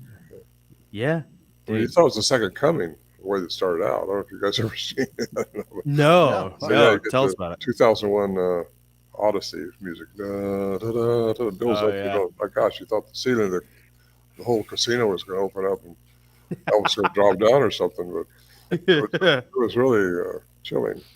That's awesome. Good job. It was a fantastic experience. Long live the king, baby. Let me tell you. Now, let me say this one more thing. I think I may have mentioned it before, but Yeah. I'd really like to get this point across when I'm on these programs. Yes. We're on this planet for a reason. Yeah. For the experience. And that's the experiences. Everything we're experiencing is for us to learn from and to respond properly from. Respond to everything with love and compassion. You're going to raise your personal frequency, and you're going to go where you need to go when you get out of here. Mm-hmm. I'm just saying, we're all going to get out. We're all heading for something, right? Yeah. We know it's that. Yes. Well, we don't know for sure what, but we got our ideas, and we hope for this and hope for that. But trust me, if you treat everything with love and compassion, and don't say something bad about somebody unless you just say what's good. Don't say what's bad. If I say it's bad about Rogan, I'm sorry. Forgive me, Joe. Don't worry, he's not watching. What if he is? What if Joe Rogan's watching right now? If he is, Joe, we love you. Yeah, we love you. I met the man twice, actually. I was at his recording in 2012 at the Tabernacle in Georgia. Like, dude, I used to watch that show back when it was like single-digit episodes. Yeah, before it was cool. Before Joe Rogan. I'm a Joe Rogan hipster. Yeah. He's pretty cool now. He's got some good talkers on this, some good guests, and yeah. He has really found his groove. It's so funny how the world like shifts. It's like it used to be, Walter Cronkite reading the news. It used to be Larry King doing the interviews, and nowadays, for the past 10 years, it's been Joe Rogan, who has been like the lodestone of interesting, truth-seeking interviews. Yeah, you can't believe anything the networks tell you anymore. Yeah. No, not at all. And that guy, he's about as independent as it gets. Yep. He's, I think it's the mistrust in the networks, in media, government institutions, education, healthcare. It's the mistrust that really which is their own fault. Oh yeah, they do it to themselves. Absolutely. I think they are responsible for Joe Rogan being the #1 podcast in the world. Yeah. Oh, absolutely. Because people just, they're truth seekers, and they know where not to go if they're seeking truth. And out of everybody it could have been, Ron is the friggin' fear factor guy. It's the fear factor guy. I mean, that's one of the things you got to watch for. What's that? When you're out in the woods, is don't let the fear take over you. That's your only enemy. I was going to ask you about that. Fear is important. I didn't have fear up there after a while because you just learn. In fact, I went up there by myself just to beat that. Really? And that's not the right thing to do, but I did. And it's very important that people learn how to control their fear, because it's the other mind that we can't work with. We say you can't serve two masters, or you got the one master that's your brain right here that's trying to tell you this, tell you the analytical master, and you've got the other masters trying to tell you something through your pineal gland into your heart, and that's the two masters I think there are. And if you let the negative take over out here instead of the positive in your heart here, then I think you're not doing the right thing. And I just encourage everybody to listen to their heart, their gut feeling, and meditate. I think prayer is when you're asking for something. Meditation is when you're trying to receive something. You just get quiet and be still and just blank out. Yeah, there's a lot of misconceptions in the church because of bad preaching about what prayer is supposed to be, and because you get all these guys who are like, oh, if you do what God wants you, he'll bless you with $1 million, and it's like, I don't know if you guys have read the Bible or not, but here's the thing about prayer, in my opinion, is it says there's two or three gathered together in his name. Well, you got to know what his name really means. It's not Jesus, it's who he was, Christ. Christ was the ethereal part. Is that right? Energy man, and Jesus was the physical man. Well, you got to get in the Christ mindset and be whoever you're with, have the same mindset, and you can do miracles. Yeah.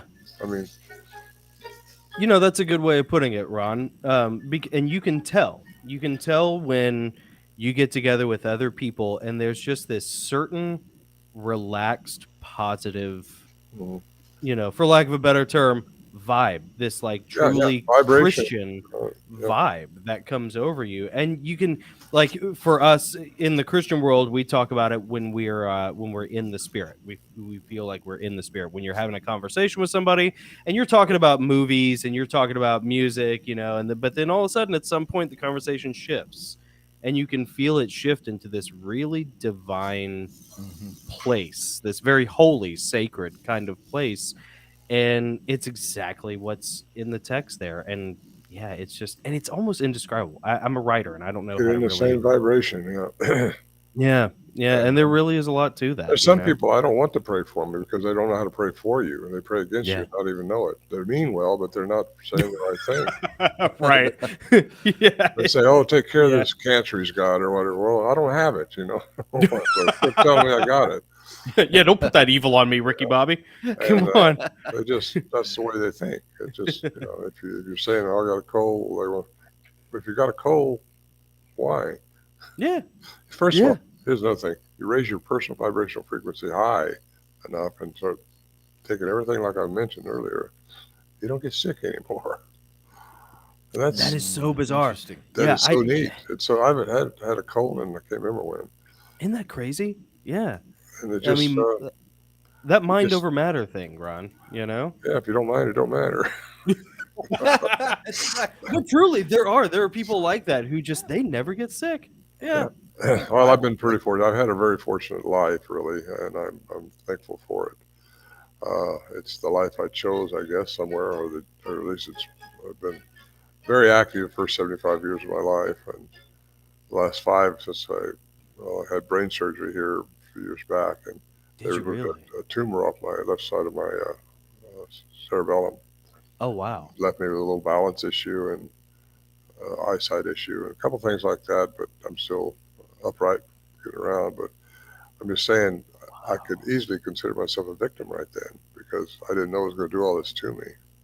Yeah. But you got to be thankful because it's teaching me something. I got empathy and I have more compassion for people that's got the same issue, or at least have to walk around with a cane or something, or a walker. That's one reason I don't go out in the field anymore, out in the woods anymore, because I don't get around that well. No, yeah. But I still get around. I just don't want to have to jump over a log or something or try to cross a river. I'm in perfectly good health, and I don't want to be doing that either, Ron. Well, stay that way. I was in perfectly good health too. Just don't ever let them cut through your skull. Right. Okay. But man, that's amazing. Though. I had no idea. I mean, I've been. Well, I don't go around bragging about it. It's just the way this is part of life, and you accept it. I'm not a victim. It's just you accept it. Yeah. and learn from it, and just be that way about everything, and things are going to work out for you in the long run. What is it that, because that can be a very scary thing for people. In fact, I was just talking to a girl last week who had a brain tumor removed. What are some things that you have learned that you could pass on for people having been in that situation of having to have brain surgery? Well, just go ahead and die instead.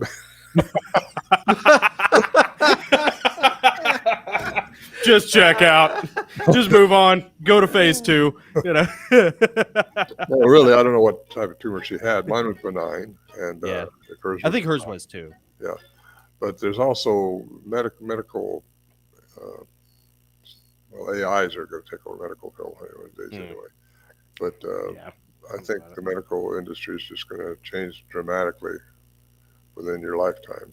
And I don't know what to tell her because I don't know if she's having side effects or not. But therapy is important. I don't know how old she is, but my age had something to do with mine.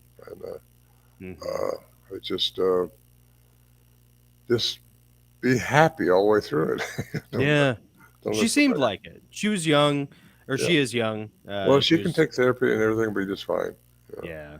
I mean, maybe. I don't know how bad it was, but they also have a laser knife they talk about or something like that. Where they don't have to cut in through your skull, because once oxygen hits your skull, or brain, I mean, it's off the board. They don't know what's going to happen after that. Oh, really? But they try. And I'll say that they really try, and I've watched those surgeries, and it's spooky when you watch them. I know that's going to do that to me. Right. I'll choose the other door, thanks. But since I'm here, I must have more to do. Talk with guys like you, and try to get the word out that I think is important. That is awesome, Ron. This has been amazing. Yeah, this has been a great conversation. Yeah, I've really enjoyed this. Let's see. I want to make sure I'm not missing anything. This is my notepad, by the way. It's pretty much full at this point with notes that I've taken during the interview. One, we'd love to have you back sometime, especially after the summer. When your book is out, anything we could do to help promote you, we would love to be able to do. And then our slogan for the Goslings is, or our mantra, I guess, is take up the broken sword of your father and strike down the darkness. And that's kind of what we try to do here on the Goslings. We interview unique and interesting people who have a positive, beneficial message for our audience. To strike down the darkness. So if you had anything that you would want to say to our audience to help encourage them or help strike down the darkness, what would that be, Ron? Well, don't give it too much energy. Everything's energy, frequency, vibration. Whatever you put your energy towards is where your life's going to go. Yeah. So I just say I don't entertain that stuff. I don't even watch the news. We don't watch the news hardly ever. And I don't watch the dark pictures, the dark stuff, because it just fills that brain up. Your brain's an amazing thing. It will fill in the holes. You're out in the woods and you see something you don't understand, you can think it's a Bigfoot because that's what you've been thinking about or something. If you're out, where you put your thoughts, where you put your energy, and again, your thoughts go faster than the speed of light. So, it's beautiful. Where's your consciousness goes? How do you get telekinesis? How do you get telepathy? Yeah, we've all had those things happening, and that's not of the devil. People want to call other religions of the devil because it doesn't agree with them. Well, I know that you can put it all together. If it teaches love and compassion, I'm all for it. If it teaches go to hell and all that stuff, I don't like that. I just don't put my energy in there. Yeah, that's just how I am. Not everybody's going to be that way for sure. I was raised in a different environment than this for sure. Yeah. Do you think there's anything that if we could ever get to a place where we could communicate with Sasquatch, do you think there's anything that we could learn from them? Oh, yes. Do you have any idea? Listen. I've thought about going back up there again. Yeah. Riding a horse like I did with David that time, Pilates. But I'm not sure. I don't know what it's like because everything was on fire a few years ago. And I did fly over in a little plane just to look it over. But Where our camp was up there wasn't burnt a lot. Didn't look like it was burnt from the air anyway. So it may. Of course, we took the actual shelter down in 2015. I didn't, but the Johnsons did, and that was because the Forestry Service found out about all the stuff we had. But they was ready for the apocalypse back there, ammunition buried, all kinds of stuff. Yeah. Took out 9 mule loads of stuff we took out. But wow, it's still the camp is still there. It's just you can't, what you take in, you got to take out. So I go in again, I got to take a tent in, and I got to take it out. So I'm going to take a mule to help me. That's what they're there for. Well, yeah. Do you think, I meant to ask this earlier, and I apologize. Given their nature, from what you have ascertained of being these hybrid beings of, alien or, extra dimensional creations mixed with terrestrial matter or terrestrial humans, they seem to be as varied as we are in their temperament, in their dispositions, maybe even in their sophistication. People go into the woods, they see like these canopies of trees, they see the crisscross things. Mm-hmm. They have a language. Do you think they have technology and a civilization that we just aren't capable of appreciating yet? Well, I don't know about the capability. I think we're capable of a lot of things we're not showing, but they don't know if they're totally alien or if they are a hybrid type being or what created them, what entity created them, with what attributes did they give them. They gave some of them the ability to speak like we do. Something created us very special, and I think we're understand who you are as a human. We're very, very, very special, and if you understand that part, you'll know that you have dominion here, and these things don't, and they stay away from humans as much as possible. However, things are trying to happen on this planet right now, and it's just getting worse with the warring and all that. And we just got to make things better, and it's up to us to spread as much peace and love as we can. And I think that's what they say at the beauty pageants, isn't it? World peace. Yeah. Well, you mentioned something too. I think when we were talking earlier, you said next year you think things might even get even crazier. Yeah, it seems like it's headed that way to me. That's just my opinion and several other people's opinion too. It's because it's heading off into crazy land here, and I think it's more important than ever that we know who we are as humans and get our feet on solid foundation, and know who we created, what we were created from, and the attributes that were given to us as humans, and how we can evolve into them through knowing who you are all the way, and what this embodiment really means. It's not your only one. It hasn't been, in my opinion. And I was totally different when I was younger. But I do believe in multiple embodiments because I think you have to clean up what you've been just doing wrong in the past. That's why even Christ said, you have to, or Peter said, when you become a Christian, you have to confess that you're a sinner. You have to confess all your sins at that time. But after you become a Christian, that's start confessing your sins. So he knew then, you had previous embodiments that you don't even remember, you don't even know about. And you need to confess that you sinned in those things. And, well, that's my opinion again. All this stuff's my opinion pretty much. Right. Understood. Anyway, Ron, it is. Go ahead. I know we're creeping up on the end. I just wanted to say what an honor it is to talk to you and how enjoyable this has been. You are super authentic, really grounded. You're very humble and extremely well educated. You have tons of amazing experiences. Great stories.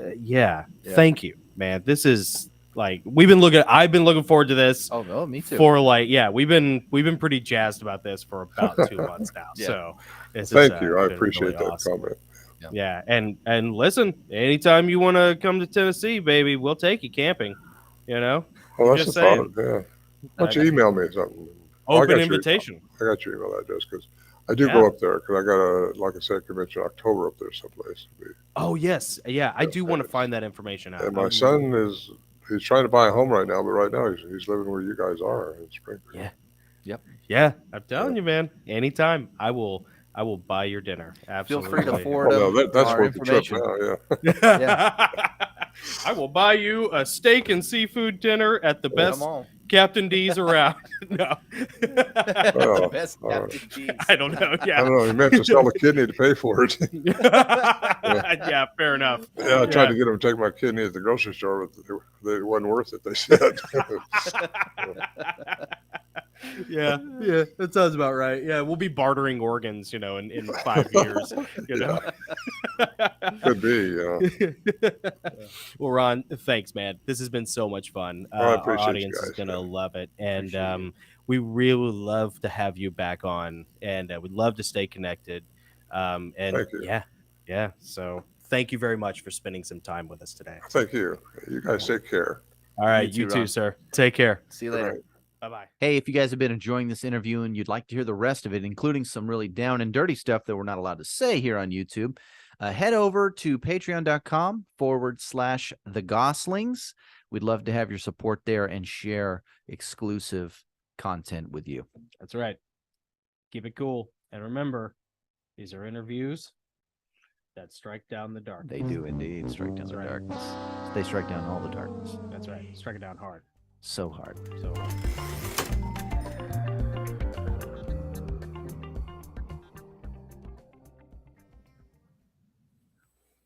All right, my friends. all right. Mike Fisher coming in hot with the super chat. Yeah. Mike, thank you. Says- Thanks for the support. Whatever energy you feed wins. Stay positive. Really good show again, Goss Bros. Love the diversity of guests. Batting 1,000. Keep it up, my brothers. Thank you, Mike. Thanks, Mike. Very sweet of you, man. That's Appreciate it.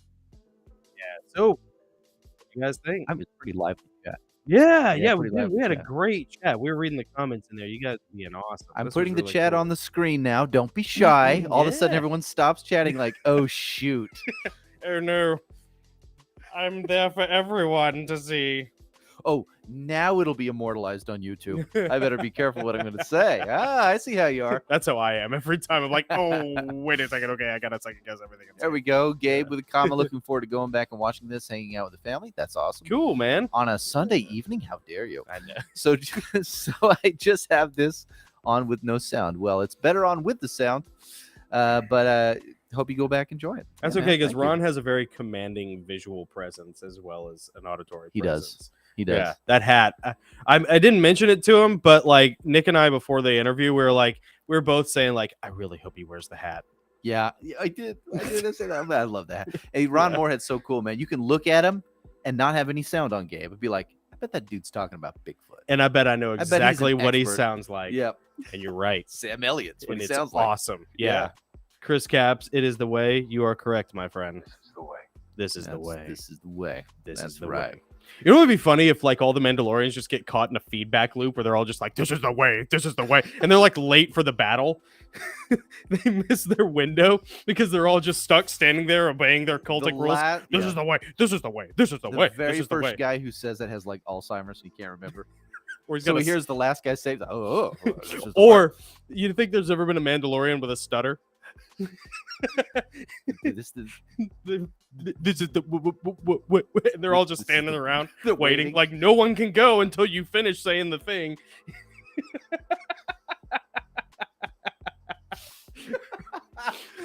You think Mandalore was lost because Bo-Katan surrendered? No, it's just because Stutteratron couldn't get out the catchphrase in time. I'm sorry, we've completely diverged.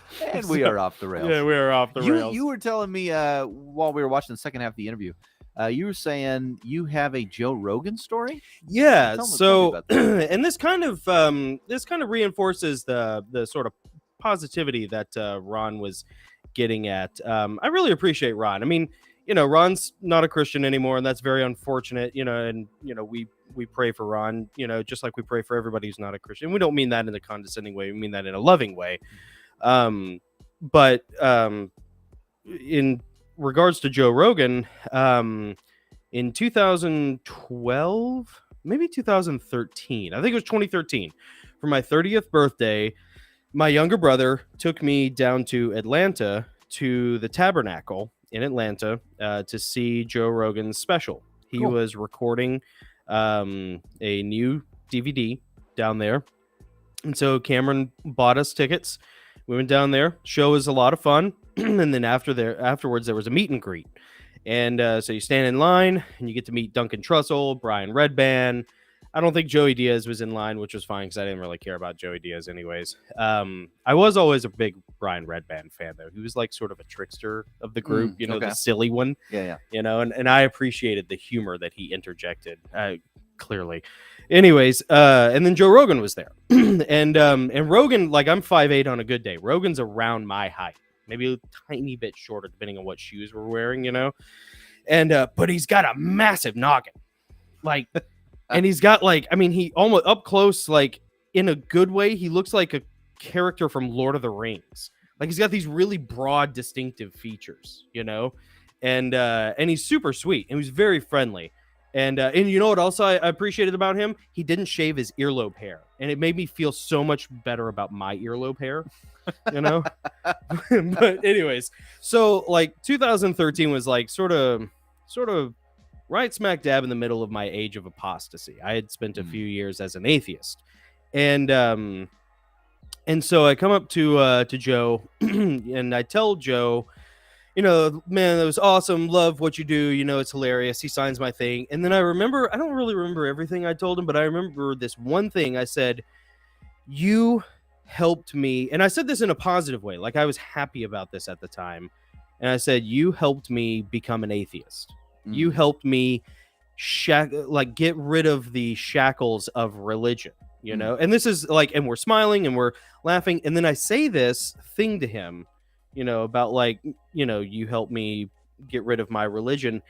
And he recovered very quickly. But there was this moment and it has stuck with me forever. And I have my, I have my misgivings about Joe Rogan and my suspicions about Joe Rogan and whatever, but I will say there's this one moment where I said this to him and I saw the light dim in his eyes and his smile drop.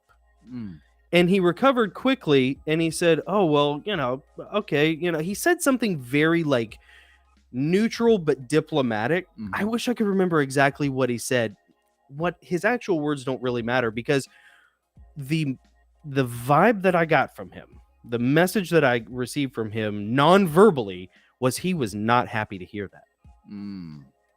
And to this day, he was not happy to hear that.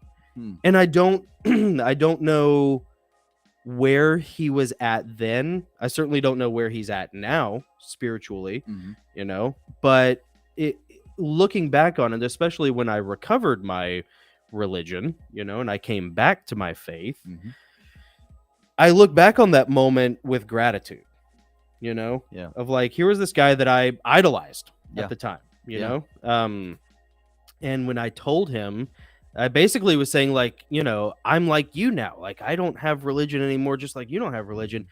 He didn't like it. He was very sweet just about a little pause, just enough to where because if he had congratulated and encouraged that, you would have sunk deeper. Right. It would have driven deeper. And I don't remember his exact words, but I just remember, there was this flash of honesty, an honest reaction of like, he was bummed out by that. Yeah. And then he recovered and said something very diplomatic, but you never know. You just, well, I thought I was the one who could ruin a moment. Yeah. Just, it's here. It's just maybe this is appropriate. You're fired. Joe, you want to be the new Goslings host with Nick? So, anyways, it's something to put in the bank. It's something to think about, and I actually look back on that with more respect for him now than I did back then. So I just I don't know. It's just an interesting side story. Yeah, that's cool. I've never heard you tell that story before. Yeah. Real quick, do you guys want to hear the Sierra sounds? I got a couple samples of it. By the way, kudos to Nick. Like, first of all, Nick does like 95% of everything regarding this channel that you see and hear. I also make 95% of the mistakes. Well, as you guys have probably witnessed. Heavy is the head that wears the crown, you know. But while we were doing this, we had talked about when we initially interviewed Ron, we were like, man, we got to, how are we going to get the Sierra sounds in here? We got to get them in here. Maybe we were going to do a QR code where you could queue them up and listen to them, have a separate video. It didn't happen. And then I reminded Nick about it while part 2 is playing. So while you guys were watching this, Nick loaded 3 files into the Stream Deck with the Sierra sounds in it. So they were on my phone. They're all ringtones. Yeah. So it was pretty impressive. So, anyways, yeah. Let's play one. Let's see. Let me turn this goofy music. You're right, Chris. That was a conviction moment. Yeah, absolutely. Yeah. All right. This first sample of the Sierra sounds recorded by Ron Moorhead is the and they're short, like 10 seconds. But these are the whoops. You've probably heard these before.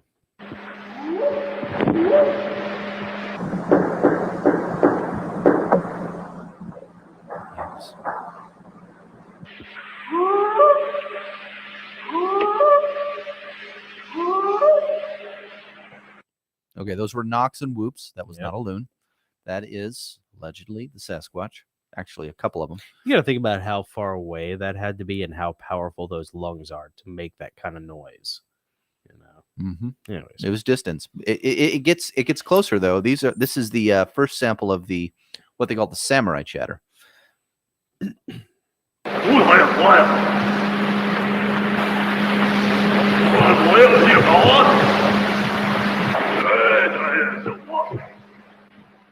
that weird? You can hear the echo. Yeah. And I think if I remember correctly, Ron said that they were talking to each other. Yep. And then he tried to mimic them by interjecting. And that's what you're going to hear next. Nice. You'll hear the samurai chatter, and then Ron tries to call that same sound back out to them. Yeah. And then they reply.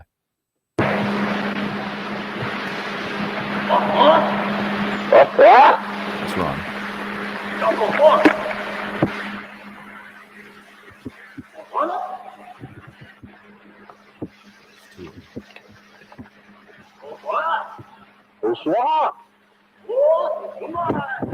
Right there, just see moving right through there. Isn't that crazy? And there's another one. You guys can find it on your own where they're making noises that are like.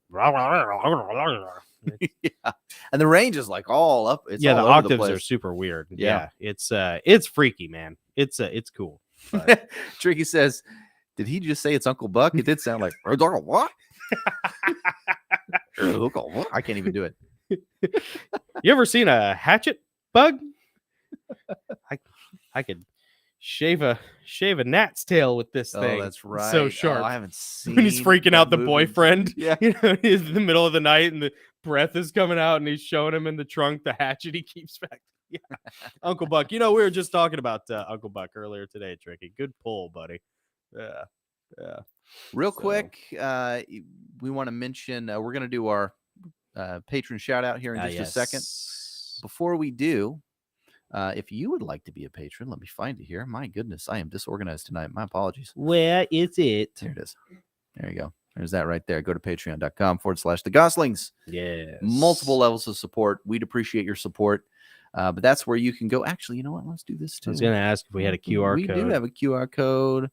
Shabam. There you go. There's a QR code. If you want to scan that, that'll take you to the Patreon. Yeah. And like I said, a lot of different ways you can support us there. We got all kinds of benefits there for you.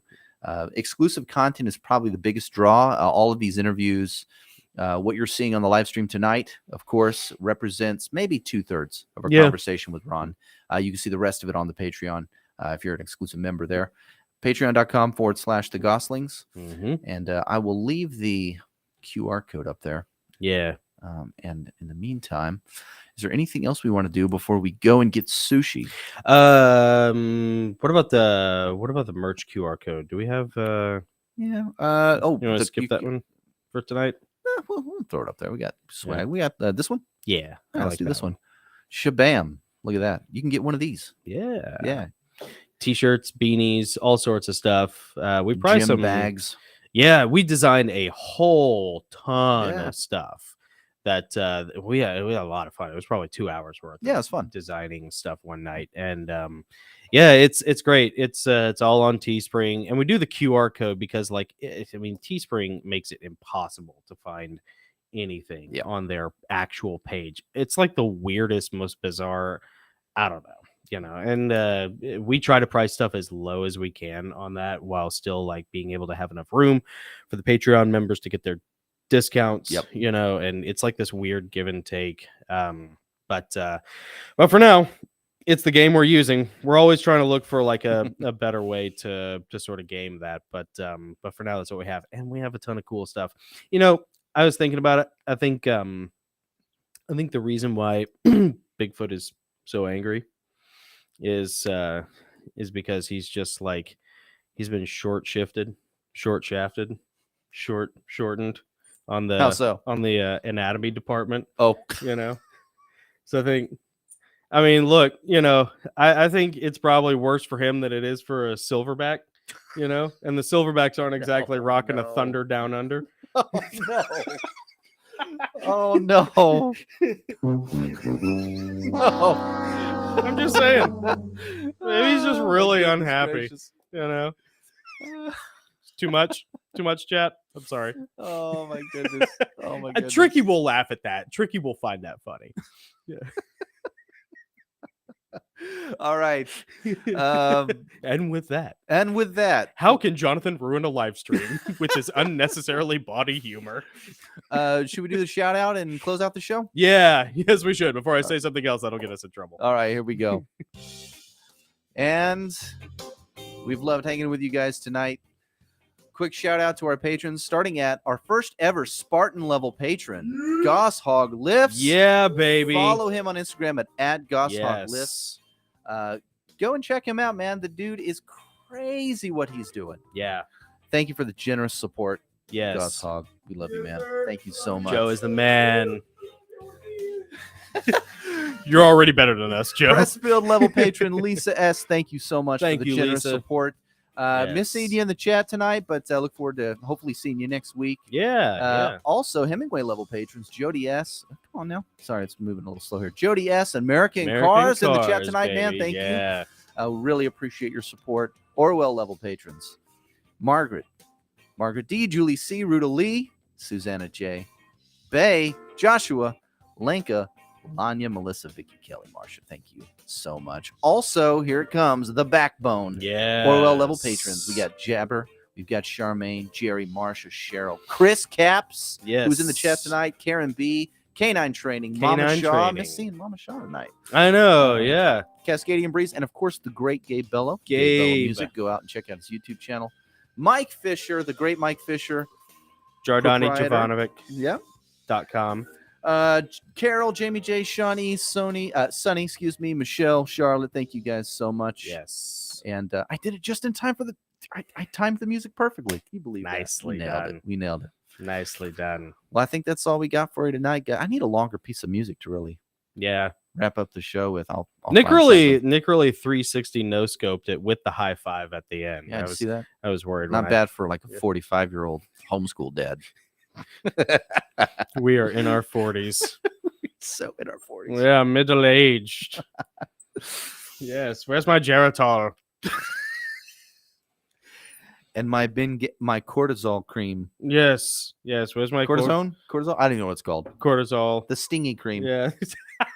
The icy hot. Icy hot. That's what I use. Icy hot. Mm-hmm. Yes. And my CPAP. Pickleball. My knees are on fire for like 3 days. Dude, I walked 5 miles yesterday for that festival, like working the festival.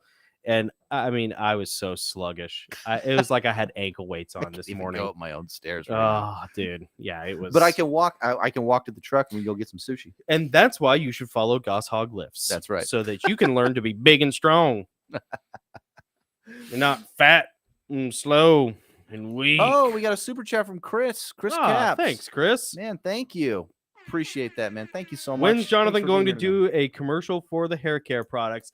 I would love to. I'd be so down. I've already done one commercial. I know. So and it was glorious. Let's do it. Mike, call me. We have been talking to Yes. Mike about doing some extra stuff, so hopefully more stuff will come in the works. They're working out some stuff on their end, and then when they're ready for us, we will be ready for them. That's right. Until then, though, Jardani Jovanovic, Heron Skincare Products, and Kothon Spartan mugs at Cherico Pottery. Cherico Pottery, by the way, makes a ton of different stuff. Yeah. This Yeah, is it's not just the stuff yeah, that yeah. we have. Yeah. So, anyways, okay, we're going to be super late for sushi. We've had a great time with you guys. Thank you to everyone who is here. Thank you for all the new people. Thank you for the super chats. We certainly do not expect those, but we are incredibly blessed by them, and we really appreciate it. Thank you for any new subscribers who are watching and any people who leave comments after the fact. We always appreciate that as well. Mhm. And we hope you guys have a great week. We will be back next Sunday, 6 p.m. Central Time. Let's see. Next, Derek Gilbert. Yeah, Derek Derek Gilbert. Derek We're talking. Gilbert. Yeah. We're talking Israel and all sorts of cool stuff. He just got back from a Talk trip about to the Israel. old gods. Yeah, dude, he came up with some awesome stuff about sacred geography. That Mhm. was really, really cool. So we were very blessed to talk to Derek again. So anyways, until then, we hope everybody has a good week. Until next time, I'm Jonathan. It's Luciferi. And I'm Nick. I'm your Huckleberry. And we are the Goslings. Let's go get some. Oh, go ahead. Go forth. And strike down the darkness. Goodbye.